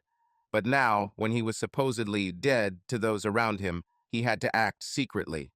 However, the strangest thing was happening inside Mark himself. His head was haunted day by questions about Elena. At first, he thanked fate for her appearance, because it was she who pulled him out from under the ruins of the car, not allowing him to die. But with every hour spent nearby, the detective noticed eerie inconsistencies more and more sharply. Elena did not eat or drink even once, while Mark himself felt brutal hunger. When he accidentally touched her hand, the skin was unnaturally cold. It seemed like she never slept. As soon as he woke up at night, he saw her figure sitting in the dark and silently looking at one point. Mark kept telling himself that she might have a rare disease or some kind of traumatic past, but the cop's gut instinct was screaming. "There's something much more here." Lucas called in the evening. As soon as he heard the rumbling of the backup phone, Mark winced. His friend and assistant quietly, almost in a whisper, said that a new case had occurred. On the outskirts of the city, they found a man with severe anemia and traces of 2 punctures on his neck. "He barely holds on in this world. There was almost no blood left in the body." "Chief," Lucas' voice sounded strangled, "this is just some kind of hell. People are panicking. No one wants to leave their houses at night. And the mayor growls at the police, saying that we can't do anything. I have no one else to turn to." I thought, what if you were alive? What if you could help? Mark felt his heart pounding with helpless rage. He glanced at Elena. She was sitting in the far corner, shaded, and seemed to be listening to their conversation. He answered quietly, "I will choose a moment and help as best I can. Don't tell anyone we talked. Of course, boss, take care of yourself." After finishing the call, Mark realized, you can't sit idly by. People are dying in the dark. Something or someone doing hellish things on the streets of his hometown. He stood up, putting on his jacket. "Elena, I have to go to the scene of the attack. I need to figure out who's behind this." "I'm going with you," she answered calmly. Normally, he would have objected. He didn't want to put her at risk. But remembering her bewitching power and how she saved him, he decided that in a dangerous investigation, a partner with such features could come in very handy. Midnight found them at the old fairgrounds in the northern part of the city. Now it was empty and dark. Only a few broken lanterns cast a dim light on the cracked asphalt. It was here, according to Lucas, that another victim was recently found. Mark's chest tightened at the sight of the crime scene. Darkness, torn posters, the remains of kiosks, and the feeling of someone else's presence. It's as if someone is hiding in the shadows and watching them. He took out a flashlight, trying to illuminate the rusty frames of abandoned rides, but the light was dim and weak. "We need to inspect the territory," he said in a low voice, trying not to make noise. "Maybe we'll find traces of blood or something." Elena stood nearby, cold and tense. Under the moonlight, her skin seemed almost glowing, and the shadows outlined her face in sharp lines. She didn't look scared, rather wary, like a predator on the hunt. Deeper into the darkness, they walked around corners overgrown with grass, rotting decorations, and broken benches. Not a single living soul around. Mark was about to admit that there was no evidence left when he heard something like a vibration or a quiet rustling. The lantern suddenly blinked and almost went out. It wasn't like the wind. Mark tensed. "Is there anyone here?" The answer is only an echo of his own voice. But suddenly he noticed that Elena had disappeared somewhere. A minute ago she was standing behind him, and now there is nothing in sight. "Elena," he called quietly, trying not to panic. No reaction. Silence fell upon him, pressing on his ears. And here, at the border of the light spot, he saw a vague silhouette that slid between iron structures with inhuman speed. Literally flashed and disappeared. Mark's heart skipped a beat. The silhouette was clearly moving faster than a normal person. "Is he this maniac? Or what is this even?" flashed through my head. "Where is Elena?" He flushed with concern for her, rushed after the shadow, trying to illuminate the path with a lantern, but it suddenly crackled and went out. In the pitch darkness, the detective tripped over a pile of scrap metal and fell, hitting his knee painfully. As he stood up, he heard a short, sharp sound. Perhaps it was the rustling of clothes, or a quiet hiss. Silence. No answers. When he finally decided to come out of hiding, his legs barely obeyed him. Jumping away from the old carousel, the detective looked around and almost dropped the switched-off lantern. Elena stood in front of him, silently emerging from the darkness. She looked strange, eyes burned with a feverish brilliance, hair disheveled, breathing rapid. "Where have you been?" Mark asked hoarsely. "I saw someone. He was moving at terrible speed." "Did you run into him?" Elena quickly looked away, as if she didn't want to meet his gaze. Then she nodded briefly. "It's okay. He left. I tried to hold him back, but—" She clenched her fists, and the detective noticed that there was a dark stain on the sleeve of her blouse. "Looks like blood." "Is this blood?" Mark burst out, and he backed away a step, stunned. "Are you injured? Or whose is it?" "It's none of your business," she snapped. A wild expression flashed across Elena's face, like a mixture of fear and irritation. But when she saw Mark pull back, she immediately softened. "Sorry. I don't want you to worry. The blood is someone else's. I was not harmed." "We need to get out of here," Elena said, trying to change the subject. "He will return if we are delayed, and then there will be no chance left." Mark, with difficulty swallowing the lump in his throat, nodded and followed, trembling from tension and internal torment. Every instinct of the policeman screamed of inconsistency. Why was she not injured in the fight with such a monstrous enemy? Where does this blood come from? Why did the flashlight turn off when she appeared? But he did not yet have the strength to conduct an interrogation. They hurried back to the car, driven by chilling fear. Only one thing became clear. The creature, which terrorizes the city, has nothing in common with the banal maniac. It is silent, super fast, capable of disabling electronics and sucking the blood of victims. Mark saw the bite marks, saw the photographs in the reports, and now with his own eyes, he saw a silhouette that could not be caught up. He had no idea yet that exactly Elena, the same elusive creature, that at night left victims with bites and sucked their blood. In the meantime, they were both silent, carried away into the depths of the night. Mark in painful thoughts about a supernatural threat, Elena in the fight against her own dark thirst, which was crowded in her fragile body and demanded new blood. The sun had barely risen when Mark realized that to find answers, he needed to go back deep into the history of the city. Since childhood, he had known that the local library contained archives dating back to the 19th century old newspapers, death records, censuses. That's where he is and walks away, trying not to attract attention to himself. The regional library was located in a massive stone building at one time. There was a court, then an archive, and only then the premises were turned into a storage facility for rare books. The floor was covered with creaky wooden boards, and the smell of dust and old pages enveloped visitors as soon as they crossed the threshold. Mark looked around. The room was mostly filled with students working on projects, and a couple of retirees reading newspapers. He put on a shabby baseball cap and pulled up his hood. Even if he looked clumsy, there was less chance that he would be recognized here. After all, he is officially dead, or at least missing. Making his way to the narrow staff passage, he lowered his head and quietly addressed the bored librarian. "Sorry, I need to look at old newspaper files. Where can you find them?" The woman, without asking any further questions, just waved her hand towards the heavy oak door with a glass window. "In the reading room of the archival fund. There, ask Mr. Howard. He is the one in charge." Mark thanked her, slipped out the door, and found himself in a maze of shelves and cabinets, saturated with the musty smell of paper. A thin old man with glasses on the tip of his nose walked among the shelves, probably the same Mr. Howard.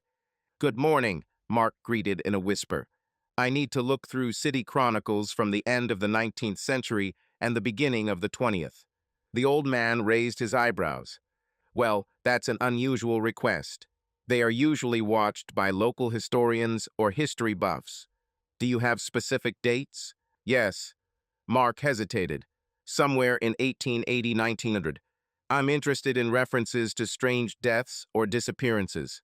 The archivist's eyes widened slightly, but he did not ask unnecessary questions. He nodded and led Mark to the desired section. There, in the back, on the shelves were tattered newspapers in folders, bound registers, yellowed books with unclear inscriptions. Immersed in the dim light of the lamps, Mark began leafing through huge folders. Newspaper clippings were full of articles about drought, bishops coming from Europe, the opening of mines. But soon an intriguing title caught his eye. "Mysterious pestilence in the surrounding area. Residents complain about attacks by unknown creatures." He shuddered. The note dated 1892. The article described cases where several peasants were found without blood, and in the night they saw a woman in white who was accused of witchcraft. She was allegedly caught, but she disappeared, leaving behind only a dark-haired shadow. At the end, there was a frightening conclusion. The locals in a whisper call this creature a vampire. Other clippings mention rumors of a nest of creatures living somewhere in the underground caves on the outskirts. In them, people saw thin, pale figures from whom they fled without looking back. There was even a note that some hunters decided to investigate, but disappeared in the night. Mark slammed one folder shut and closed his eyes, catching his breath. The thought persisted in my head. Are vampires fairy tales, but a series of murders, fast movements, bite marks, and Elena? Realizing that the vampire articles were just rumors, he still could not ignore the coincidences.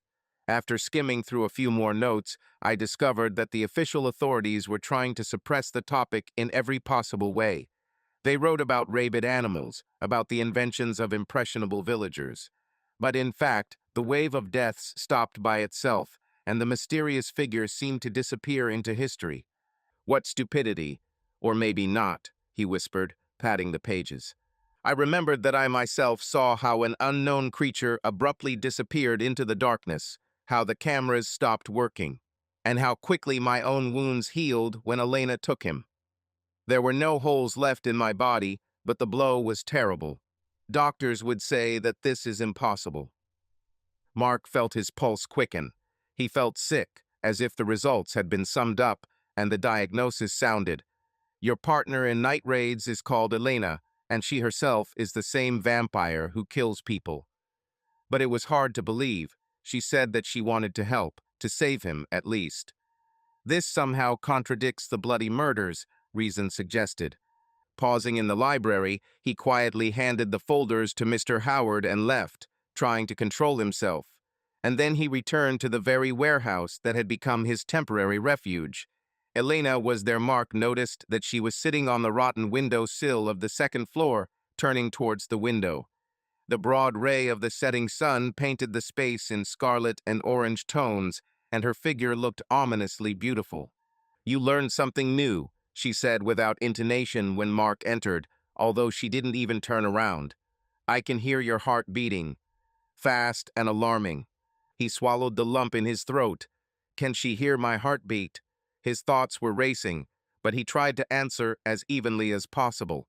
"Yes, I read about the old legends of this city, about vampire-related attacks, and—" He paused for a moment, looking at her back.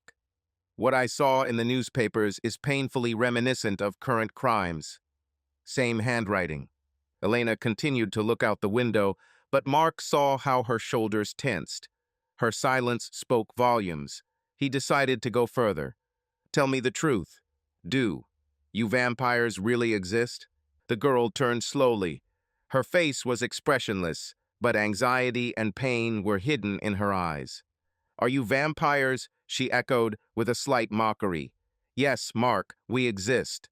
More precisely, I exist here and now in this town. But I wasn't going to tell you the truth, although I guessed that sooner or later you would come out on your own." Mark felt his hands getting colder because the uttered aloud confirmed all the worst things, but he needed to find out something else. "So, you are the same maniac who attacks at night? Those bite marks on the victims' necks. Is that your work?" Elena sighed heavily, and at that moment Mark saw how her knuckles on her fists turned white from an internal struggle.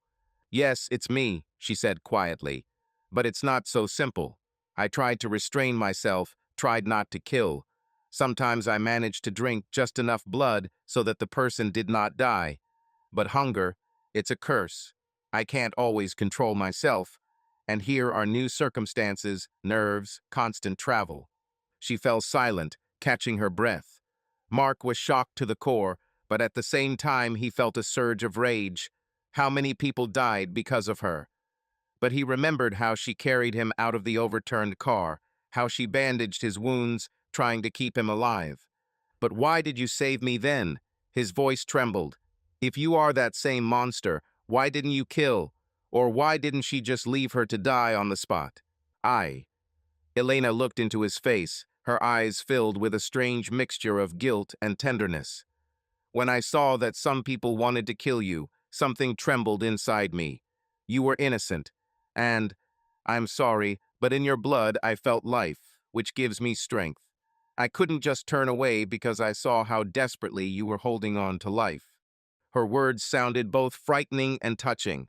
Mark couldn't wrap his head around the fact that this beautiful girl who saved him from death was actually a monster who hunted people, and yet all the evidence pointed to her being responsible for the deaths of several people. "People are dying because of you," he muttered, narrowing his eyes. "I'm a policeman. I can't forgive this. But if it weren't for you, I would be dead myself. I don't know what to do with this duality."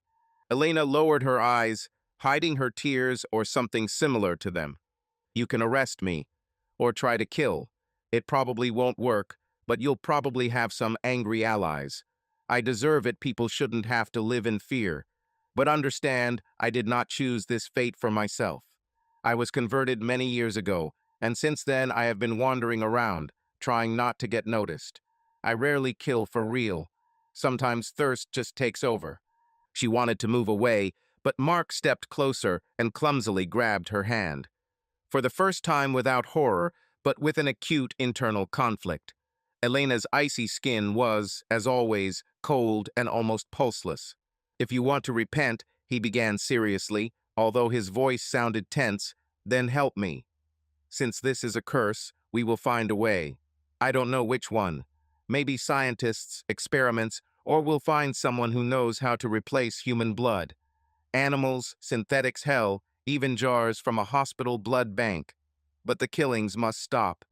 Otherwise, I will take action myself." Elena smiled bitterly. "I've already tried to replace it.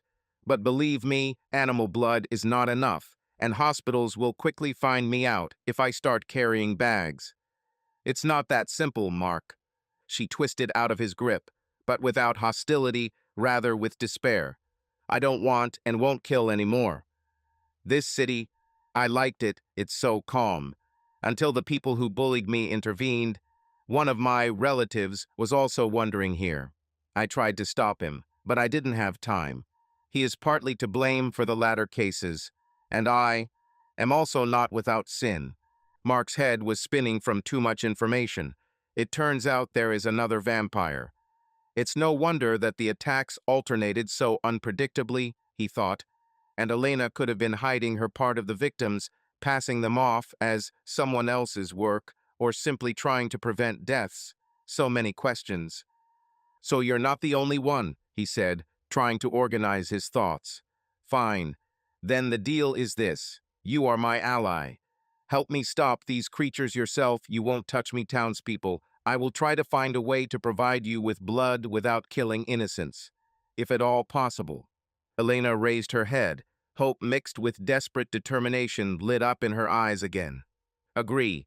I will do everything to keep your people safe. But until I learn to control myself, I will have to leave the city. And yet, she hesitated, biting her lip.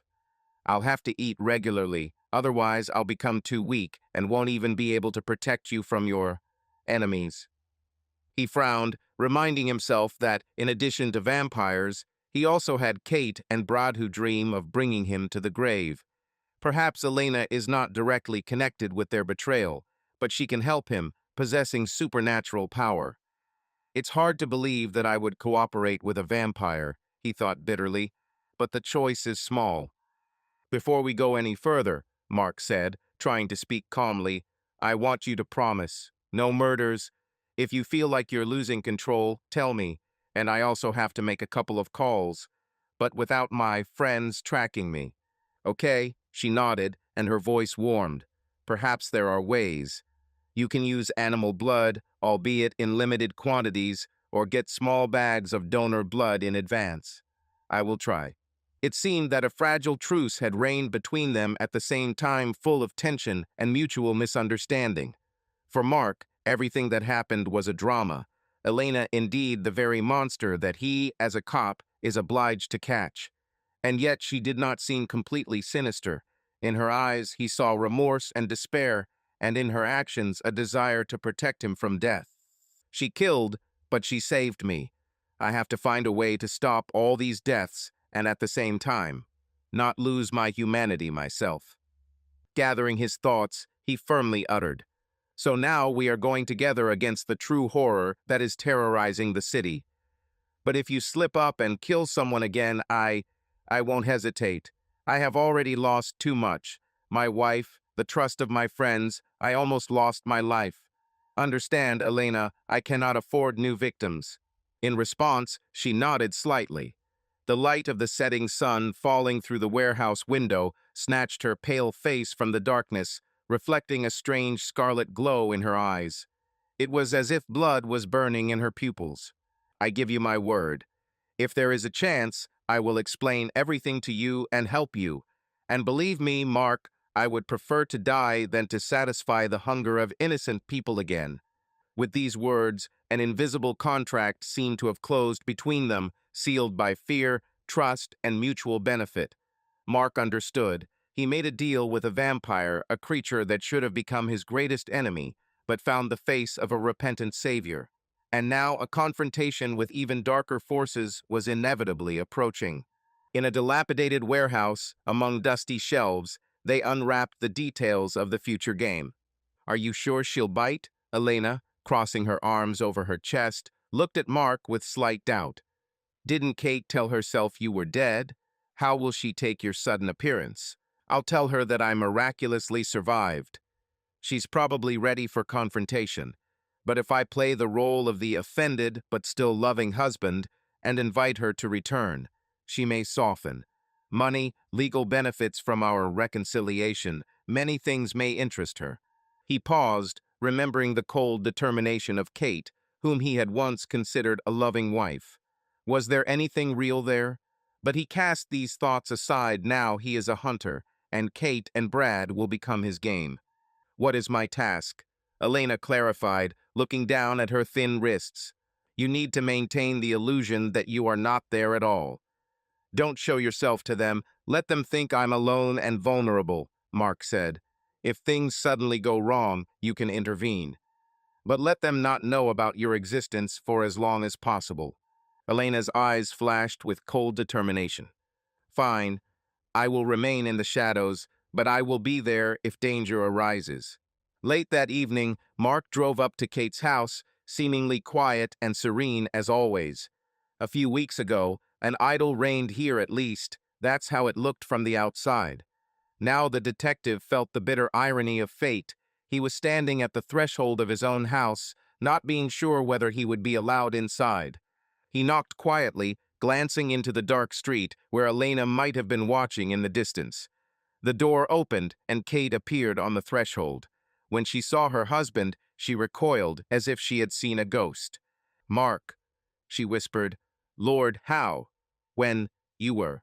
"I survived," he answered through clenched teeth, trying to give his voice a trembling note of hopelessness and not the anger that was seething in his chest. "We need to talk." Judging by her widened eyes, she really looked discouraged. But she quickly pulled herself together and stepped back, letting him inside. In the living room, only a table lamp was burning, making the room seem half empty, with ominous shadows in the corners. "I," Mark began, sinking onto the sofa. "I was in the hospital for a long time, recovering. And you know, Kate, I've thought about it. I realized something about us." She continued to stand, not letting go of her mobile phone, as if she was going to call someone for help at any moment. Tilting her head to the side, she asked almost with contempt, "And what did you understand?" Mark's eyes darkened, and he covered his face with his hands for authenticity. Squeezed out. "Without you, my life fell apart. I'm tired of constantly chasing ghosts, of this whole story with the killer. I realized that the most important thing is family. You," he paused for a moment, remembering how she and Brad had planned to kill him. "Our life." Kate raised her eyebrows slightly, clearly not expecting such a move. She was used to him being a strong policeman, stubborn, always getting his way. Now he looked broken and depressed. "Family?" she asked, slowly coming closer.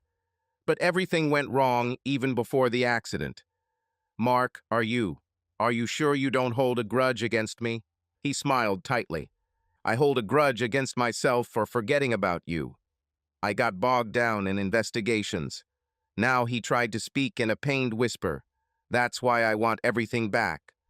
Give us a second chance. Maybe we can start again together." While pronouncing this phrase, the detective had to muster all his will to keep a submissive expression on his face, something that could touch Kate's greedy heart. And he saw a spark flash in his wife's eyes, a spark of hope that she can benefit. She remembered that Mark was alive, which meant that all his financial assets were available if only he could reconcile. "Mark, you understand, it all happened so quickly, She lowered her eyes, as if acting out remorse. "It's hard for me, too. I thought I had lost you forever." He could hardly stand this cheap drama and decided to take a control shot. "I'm ready to forgive everything if only you're with me. Just please, talk to me honestly. Let's talk, okay?" "Okay," Kate agreed in a whisper, and her lips twitched in the semblance of a sweet smile. Let's discuss everything. But later, can I need time to get used to the idea that you are alive." Mark did not insist after all. She did not let him near her secret plans. Suddenly, Kate took a step forward and lightly touched his palm. He almost shuddered from this touch. He remembered how this hand might have pressed the levers, setting up his death. But he put on a sad smile and let her squeeze his fingers lightly. "Okay," he said. "I'll be there if anything happens. I have temporary housing, but now that I'm back, can we try to restore what it was?" Kate seemed to nod reluctantly. Saying goodbye, Mark turned around at the door. "Call when you're ready." And, lowering his voice, he added, "I love you very much. Forgive me." Then he went out and, closing the door behind him, allowed himself a short exhalation of disgust. "That's a snake," flashed through his head, but he didn't say anything out loud. Everything went according to plan. Kate began to hesitate and was ready to fall for the submissive, repentant Mark. That same evening, Kate called Brad, and he rushed into the house, barely looking up from his dubious deal. He burst into the living room, nervously clutching the phone in his hand. "Kate, I heard he was here. Mark? Where the hell is he?" She, looking sideways, made a sign for him to speak more quietly. Looking around, Brad continued in a half-whisper. "Did you let him back in? Do you even understand what he's up to?"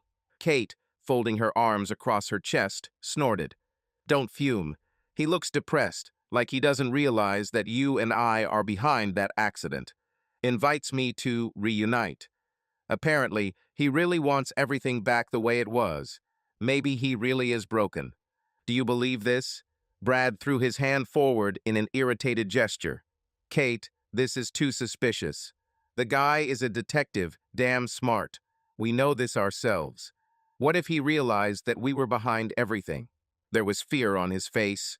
He remembered the moment when he first learned that Mark had survived. His heart sank to his feet. Now the thought that a cunning cop could strangle them with his own hands or hand them over to the police did not leave him alone. "Maybe I did," Kate admitted, "but he's not showing hostility yet. On the contrary, she cries about love and family happiness. If he's up to something, maybe he wants to take us by surprise. But I'm ready to play his game. If he's truly broken, so much the better. And if you plan a trap, we will strike first." Brad thought for a long time, biting his lip. The panic in his eyes did not subside. He knew perfectly well what Mark was capable of if he took it seriously. Records may come to light, evidence may be found. You never know. However, the money they hope to get their hands on further encouraged them to stay afloat. "Okay," Brad breathed. "Let him think that we don't understand anything. But, Kate, be careful. Don't lose sight of him. I'll try to find out something through my people. Maybe he's trying to check the accounts or trying to set us up." She smiled a cold smile. "We already tried to finish him off once, and we thought it worked. The second time, we will approach with caution. In the meantime, let's play a sweet wife and a new family friend." Next to the table lay a glass of unfinished wine. Kate took it and took a sip, glancing over at Brad. "Don't forget that I don't want to lose this money because of a stupid mistake either." "Damn life," Brad muttered, falling into a chair. It would be better if he remained dead. Mark didn't go far after his conversation with Kate. Instead, he stopped in his car on a nearby street, watching as Brad's car pulled up to the house a short time later. Then two figures flashed through the window, a female and a male, furiously discussing something, judging by their gestures. "That's right," Mark thought with grim satisfaction. She immediately called her lover. "So they are panicking. Great. Let them believe that I'm desperate and trying to get my beloved wife back, but in reality." He grinned, anticipating exactly how they would pay for his assassination attempt. "The main thing now is not to rush things. Let them calm down and believe in their luck."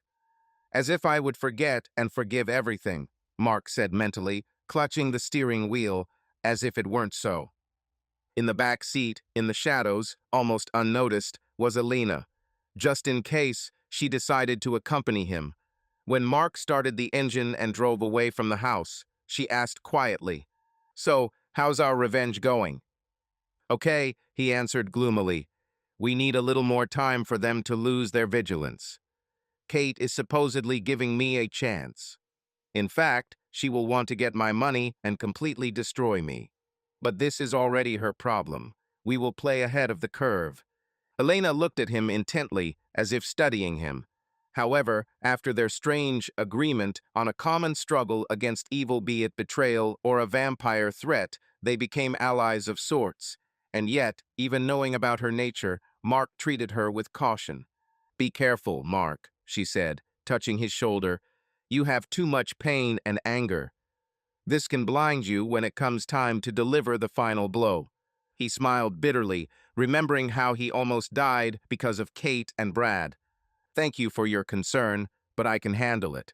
And I will do everything according to the law, or almost according to the law, he added to himself, clearly knowing that official justice may not be enough to punish these two. The first target was Kate. Mark told Elena about how his wife, without a twinge of conscience, participated in the attempt on his life. Now the detective decided she should not die, no, that would be too easy. Instead, Kate deserved something more subtle and torturous. Elena approached the house where Kate lived after Mark's resurrection. Today, the detective's wife was in a state of nervous tension. Wrinkled trousers, disheveled hair, an unfocused gaze, everything indicated that her mental stability was beginning to waver. And perhaps one spark is enough for it to crack, like glass that is too thin. The night turned out to be moonlit, but as soon as the clouds covered the moon, the courtyard and windows were plunged into inky black shadows. Kate, flinching at every sound, ended the phone conversation. Brad, damn it, let's move faster. I'm scared to be here alone. Her voice trembled, and her eyes ran restlessly around the room.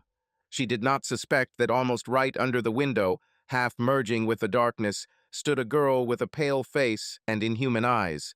Elena watched Kate's silhouette move behind the glass, approaching the switch.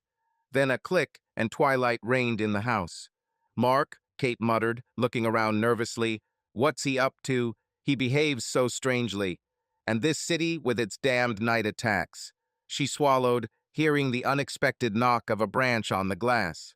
Lord, I'm imagining all kinds of devilry.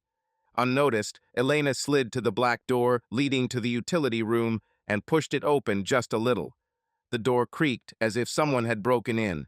According to the plan, Elena did not intend to physically harm Kate.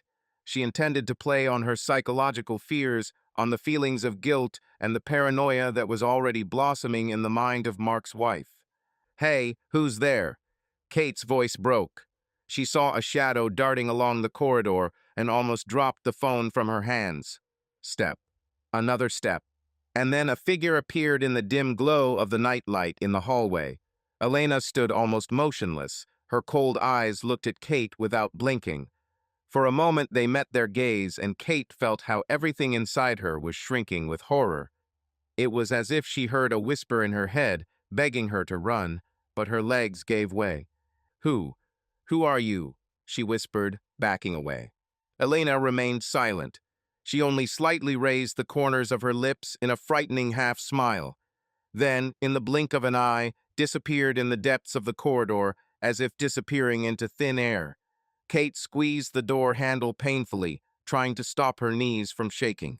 It seemed to me. It just seemed. She tried to convince herself, but she knew that it was not. She clearly saw someone else's eyes, a cold squint. She rushed to the front door to turn on the light outside, but the wall switch didn't respond, as if the power had gone out just as Elena's footsteps had stopped. The thick darkness enveloping the house seemed alive and hostile. Get away! Go away! Kate sobbed, banging on the switch, but the light didn't come on. Her mind was bursting at the seams, her thoughts were confused. Maybe this is the same monster? Vampire? Mark talked about terrible bites. What if he conspired with her to get me? Before she had time to finish speaking to herself, a quiet laugh was heard behind her, or a groan similar to mockery. Kate turned around and saw Elena again. This time she was very close, standing literally a couple of steps away. The pale face glowed strangely in the semi-darkness. The eyes were burning, and the lips were slightly parted, as if they were thirsty for blood. Don't come near, Kate screamed, backing away until her back hit the wall. God, who are you? What do you want? Elena was silent, but suddenly stepped forward, slightly raising her chin. There was a fierce determination in her gaze, but she did nothing. She just let Kate feel fear, and that fear broke the fragile mind of the detective's wife. Kate screamed loudly and, staggering, looking around wildly, rushed away through the corridor, literally breaking furniture along the way. Another time, Elena could only grin at such a stampede, but now she needed to completely break Kate's psyche. Therefore, when she reached the living room, from the semi-darkness again, the figure of the vampire grew, as if in that short moment she had already overtaken Kate. Ah, ah, ah! There was a scream, and Kate collapsed on the floor, losing her balance. Insane horror appeared on his face, his lips trembled, and his breathing became ragged. Don't kill. Don't kill. I I don't want to die, she babbled, covering her head with her hands. And then suddenly strange voices were heard from the corridor. The neighbors, having heard a heart-rending scream, managed to knock down the door and run inside. They found Kate hysterical on the floor and a completely empty room without any monsters. Elena has already disappeared. Kate, what is wrong with you? One of the neighbors leaned over her, but she only gave out feverish phrases, almost incoherent nonsense about a vampire woman, about terrible eyes and blood. The police, called because of the screams, found Kate in a state of insanity. She was admitted to the hospital, where she was diagnosed with a severe nervous breakdown with hallucinations. No one believed in the reality of the mysterious visitor. Everyone attributed it to nervousness and rumors about night killers. Taking into account the aggressive symptoms, the doctors decided to temporarily transfer the patient to the psychiatric department for observation. So Kate found herself behind bars in a mental hospital, unable to explain what she really saw, and every day losing more and more connection with reality. Mark's goal was achieved. Kate was eliminated without a single drop of blood. He himself, having learned about this from Elena, only nodded gloomily and muttered, "Excellent. She didn't receive even 1/100th of the fear she put me through, but let this be her punishment." The second part of the plan involved rounding up Brad. Mark knew that his wife's lover had long been involved in shady deals, either with illegal substances or with unclean real estate. But without actual evidence, the police could not bring him to justice. So the detective decided to substitute him, organizing a fake deal so that Brad would screw up publicly and go to jail to the fullest extent of the law. The idea was simple. Mark gives Brad the opportunity to make quick money through police acquaintances who agree to turn a blind eye to one large batch of illegal substances for a certain fee. Of course, in reality, no party existed. Everything was carefully orchestrated. We agreed on a meeting at the warehouse, the same one that was used as cover during night operations. Lucas, privy to Mark's plan, had to involve a couple of trusted guys from the Department for Combating Prohibited Substances to make everything believable. Brad arrived at the scene on edge.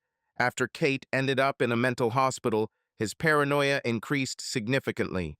He felt like the ground was burning under his feet. But fascinated by the dream of quick money, he decided to take a risk. Perhaps he hoped to run away from the city until Mark took it seriously. "Where are the people with the goods?" Brad said angrily, looking around the empty warehouse. The imaginary suppliers, officers in disguise, hid in the shadows, waiting for the right moment.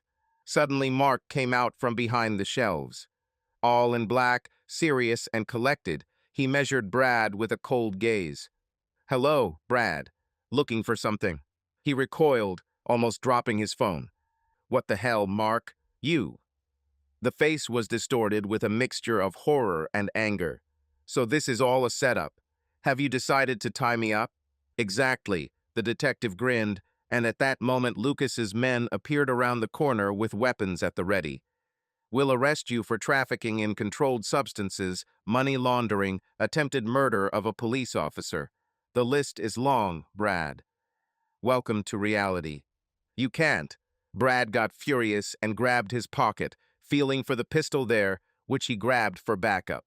"I won't give myself up just like that." But before he could shoot, the officers quickly grabbed hold of him, and Lucas deftly knocked the weapon out of his hands. Brad howled in pain as he was pinned to the concrete floor, and the handcuffs snapped shut. "That's all, my friend," Mark muttered, watching him struggle helplessly in the tight bonds. "You can thank fate that you didn't meet my new partner. Believe me, it would have ended much more dramatically." Brad wanted to curse, but only choked in impotent rage. He understood that it was all over. The evidence was against him. The police had caught him red-handed. But running away and sneaking away won't work. Perhaps he will now spend many years in prison, or perhaps he will receive an even longer sentence when all his machinations are revealed. He walked into the shadows where Elena stood, hiding behind a wooden box. Her eyes peered thoughtfully into the bustle of police cars. Mark, coming closer, for a moment felt her cold calm, absorbing the darkness. "Have you finished your revenge?" she asked quietly. "Almost," he responded. "Kate will never come back into my life, and Brad will go to jail for a long time. And yet the heaviness remains in my soul. You know, even when you get what you want, there is little pleasure, because it's all just a bitter aftertaste. It's always like this with revenge." Elena looked at him with a shadow of sadness. "And now what?"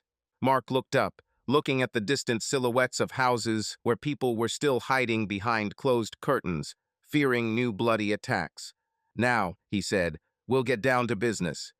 He is a problem that the whole city is whispering about every day. We need to put an end to night terror. To do this, I will have to trust you, and you will have to trust me. I hope you don't regret getting involved with the vengeful cop." Elena curled her lips in a semblance of a grin. "I have long been looking for a way to atone for the harm I caused by allowing my hunger to take over. I'll help you, Mark, until the end." He nodded, feeling strangely calm.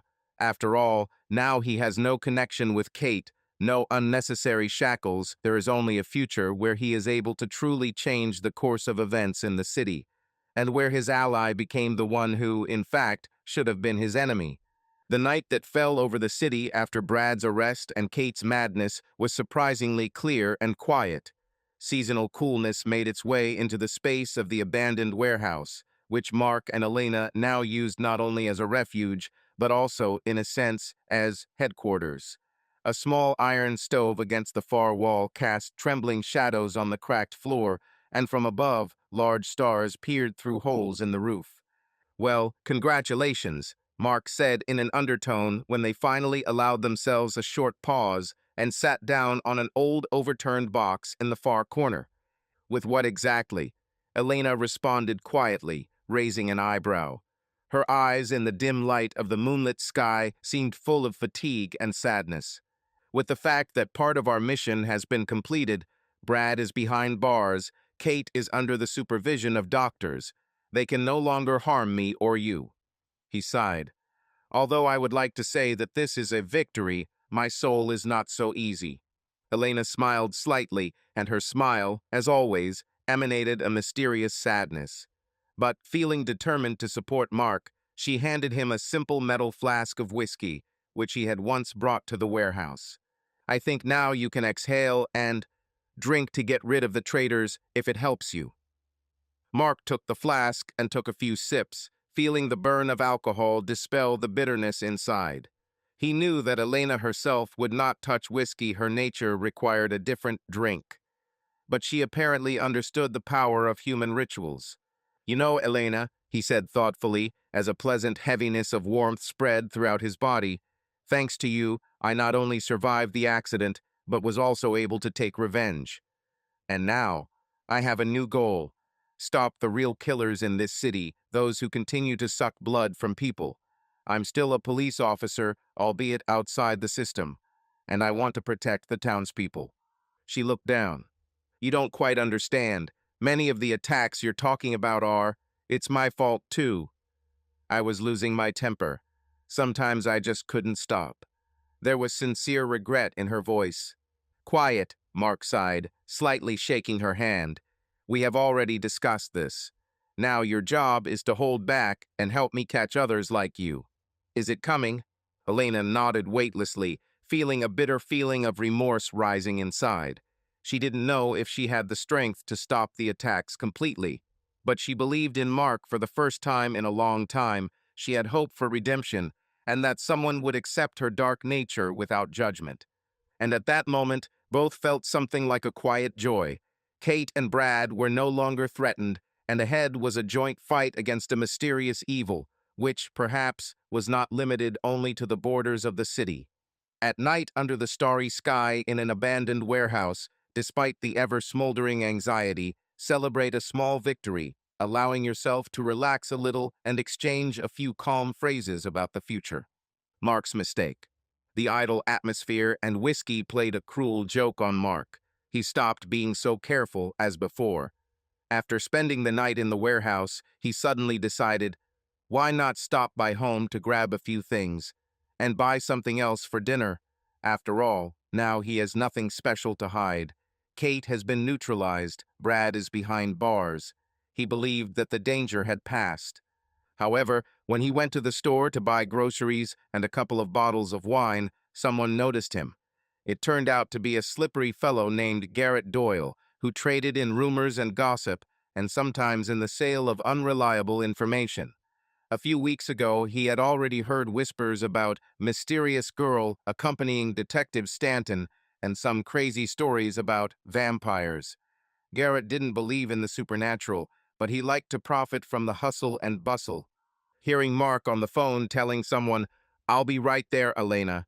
The food will be delicious, don't worry." Garrett strained his ears and decided to follow where the detective would go with his shopping. Maybe there is something interesting in this. Noticing that Mark had gone out of town, Garrett carefully followed in his old car until, at dusk, he saw dilapidated warehouses. And lo and behold, through the gap, when he crept up and looked out, snatching out individual scenes with binoculars, he noticed Elena standing by the stove, silently humming something under her breath, with sparkling crimson eyes and inhumanly pale skin. Her lips were painted an alarming scarlet color. At some point, he even saw her in a fit of thirst, thinking that Mark was not looking, bringing a small jar filled with a reddish liquid to her lips. Garrett couldn't believe his eyes, but logic screamed, "Blood!" "Oh my God," he whispered, stepping back. It turns out that the rumors are true. Garrett didn't know what to do. But he had an acquaintance who represented a local branch of some evil hunters, people who fanatically believe in the reality of vampires, werewolves, and other devilry. That's where Garrett headed, deciding to give them information for a good price. A couple of days later, as Mark and Elena continued to search for information about other vampires who might be roaming this city, they were on their trail. Rager McGraw came out, a tall man in a tattered leather cloak, who has clearly seen a lot of battles. He appeared in the city quietly, without entering the police station or making contact with the local authorities. Rumors about a certain vampire who was closely connected with the detective flared up in his head. Seeing the photo of Elena, which Garrett accidentally managed to take from afar, Rager realized, here she is, the prey that needs to be eliminated. If she exists, he said quietly, twirling the photograph in his fingers, that means there may be more of her relatives in the city. But let's start with her. Let's eliminate the threat. At night, the hunter tracked Mark. He noticed him and Elena leaving in a car, then followed them. But at the first meeting, he still hesitated. He was not completely sure that the woman was really a vampire. Finally, having made up his mind, he prepared a bait. He sent out fake messages to the police about a new attack in order to lure Mark and his girlfriend to an abandoned industrial area where he was already waiting with his arsenal. That evening, Mark received an urgent call from an unknown number. "Detective Stanton, there is an urgent attack. The man is exhausted. There are 2 bite marks. Come urgently. Coordinates." And the connection was cut off. Despite all the suspicion, Mark became wary. He knew that there were still vampires in the city, except for Elena. Putting aside the uneasy feeling, he decided to check. "Are you sure you want to come with me?" he asked Elena, quickly getting ready. It could be a trap. "If there really is another vampire out there, I can't just sit there. Besides, I feel that not everything is clean here," she answered, a warning flashing in her eyes. "Be careful, Mark." They arrived at night on the outskirts of the industrial zone. Rusty tanks, abandoned barracks, rare lanterns that flashed on and off. And no one was around. Mark quietly made his way forward, clutching the lantern and furtively looking back at Elena. She, feeling that her evil gift was about to give a signal, leaned against the wall of the old warehouse. "Don't you see anything?" the detective whispered. "Not yet," she answered in a whisper, listening to the sounds of the night. "But I seem to hear someone else's heartbeat, very measured and calm, like a hunter's." And then boom, a flash flashed to the left of them. A bullet whistled right next to Elena's face and hit the concrete wall, knocking out fragments. Mark rushed towards her, dragging the girl behind the boxes. "It looks like we really have an ambush," he shouted over the ringing in his ears. Came out from the other end of the yard Rager McGraw, tightly clutching a gun with a short butt in his hands, clearly not a standard firearm, but something modified. Strange cartridges hung on his belt, probably with special bullets. "Mark Stanton," he called loudly, his voice sounding confident and slightly mocking. "Get away from her. You don't know what you're dealing with. The bullets here are special, with blessed silver. Your savior angel is actually a demon." Mark clenched his teeth and leaned out from behind the box. "Who the hell are you?" "I?" Rager smiled predatorily. "Let's call me a hunter of evil spirits. I came to protect this city from monsters like your girlfriend. Garrett and other people reported that she drinks blood, kills at night." "Elena doesn't kill anyone anymore," Mark objected furiously. "Even if she's a vampire, she..." A new bullet pierced the space, forcing him to remain silent and duck. Elena tensed, feeling her dark essence rising in her under the influence of fear, the desire to be the first to attack. But she remembered the promises she made to Mark not to kill people. "We'll have to act," she whispered, turning to the detective. "I can distract him, but then he will see you at full strength," Mark realized. "And he will still try to kill. Damn it, is it really possible to do without blood?" The ranger moved in a wide arc, trying to find a good angle to shoot. "The vampire won't be able to hide for long," he thought. "Sooner or later, either I'll shoot her or she'll try to escape." "Give up," the hunter shouted, changing his position. "Detective, don't be a fool. You can't joke with a vampire. She sucks out your soul. If you don't want to die, step aside." Mark, realizing that persuasion would not help, made a decision. He gestured to Elena. "We're taking him deeper into the warehouse. Maybe in narrow corridors and dark rooms, there will be a chance to deny Rager the advantage of a long shot." She nodded and silently slid forward, casting a provocative glance at the hunter. "Hey, here she is," he barked, raising his gun. But Elena moved faster than a bullet. In a split second, she dodged and dived into the slightly open door of the warehouse. Mark rushed after him, holding his gun at the ready, although he did not want to seriously injure the man. "She's inside," he heard Rager's footsteps, loudly clanking his equipment. "Okay, I chose the trap myself. I'll clean this place out." It was dark inside the warehouse. Sparse spotlights suspended from the ceiling flickered, indicating power outages. Elena hid behind a stack of empty boxes when the hunter entered, looking around. Her eyes flashed in the darkness, like a cat looking for a moment to jump. But Rager was also experienced. He walked slowly, pressing the butt to his shoulder, holding spare cartridges at the ready. "Show yourself, creature," he growled. "Don't hide behind the cop's back. Fight me if you're not afraid." At that moment, Mark, taking cover from a metal support, took aim at Rager. "Drop your weapon, or I'll shoot." The hunter raised his eyebrows.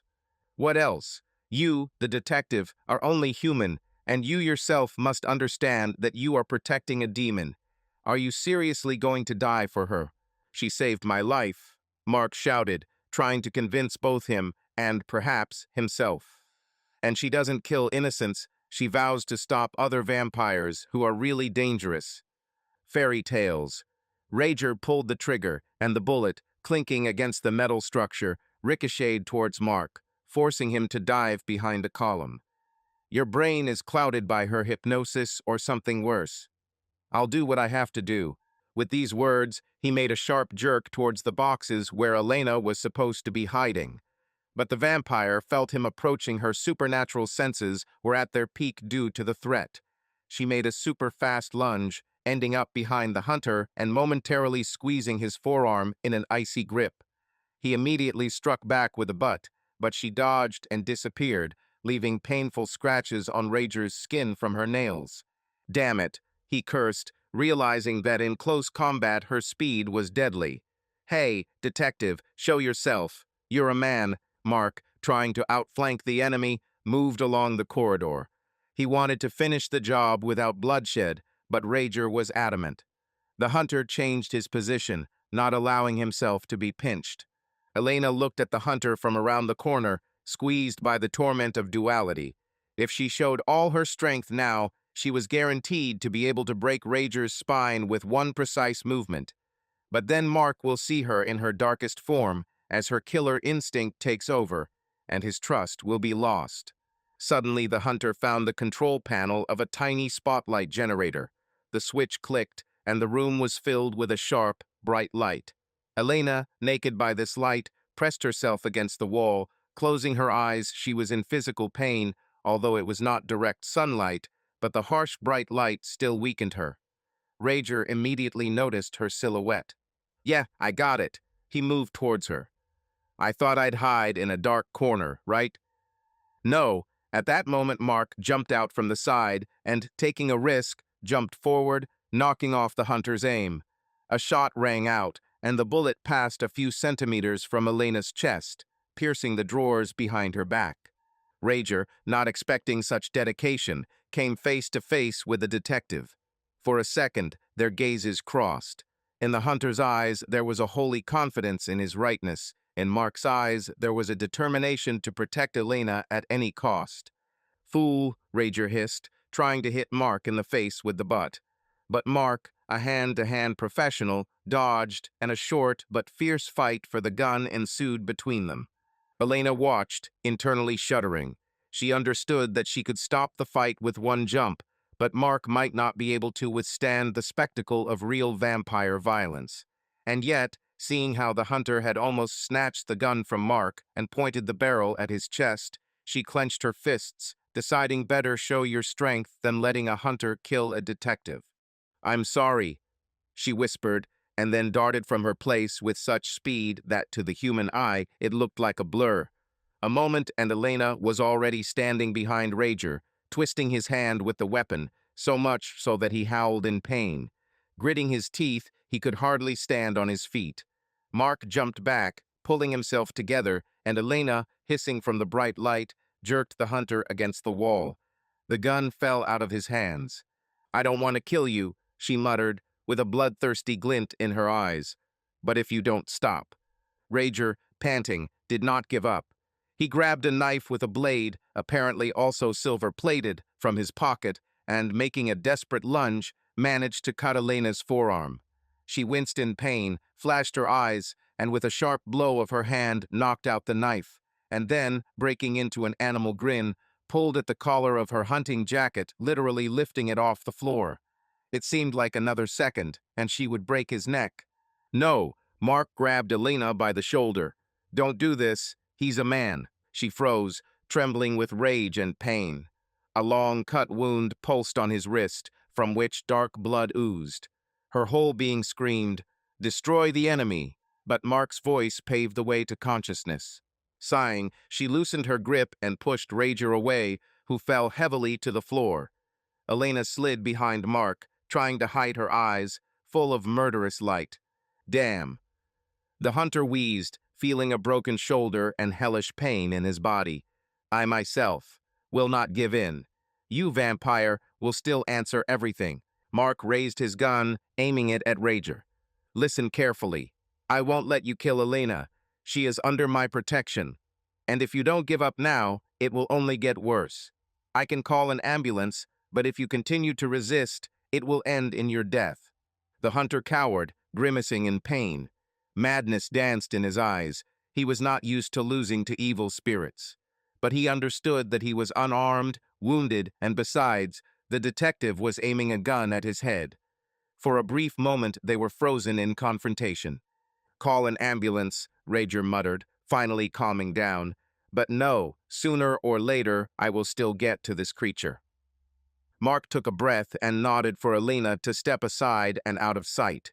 While he dialed 911, the hunter sat on the floor, biting his lip, trying not to lose consciousness. Thin streams of blood flowed from his lacerated forehead and from his dislocated shoulder.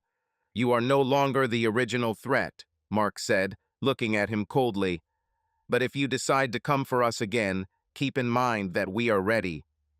In response, Rager cursed something quietly and sank heavily with his head against the wall when Mark knocked the last hidden cartridge out of his hand. Sirens could already be heard from the street. It seems that one of the local watchmen, frightened by the shots, managed to call the police. "We're leaving," Mark said quietly, looking back at Elena, "until others arrived. I don't want to explain to my colleagues how you freed me from a bullet, flying through the air faster than I thought." She nodded in understanding, pressing her wounded forearm. Reason again conquered thirst. Elena was grateful to Mark that he did not let her kill the hunter, did not let her cross the line of bestial bloodthirstiness. Together they rushed to the back exit, leaving Rager in the care of paramedics and possibly the police. When they got to the car and drove a decent distance, Elena was breathing heavily, covered in cold sweat. The coolness of the night seeped into the cabin. Mark glanced briefly at her wound. "The cut needs to be treated. Silver can have a bad effect on you. How are you feeling?" "It's normal," she lied, gritting her teeth against the burning sensation.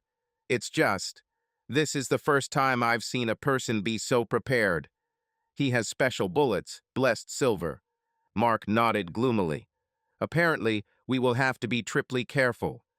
These hunters will not stop when they learn that there are vampires among people, and your little coming out is my mistake. I underestimated the chatty, nosy types." He started the engine, realizing that his quiet life was over. Now they faced not only a savage vampire threat, but also fanatical hunters. And all this because someone found out about Elena, spied on her nature, and leaked information. "I'm sorry," he whispered, trying not to look into her eyes. "I didn't want you to be hunted." Elena, smiling tiredly, answered, "It's not your fault. My destiny is to live in hiding. But I'm tired of running. If I have to fight with them, well, I will fight.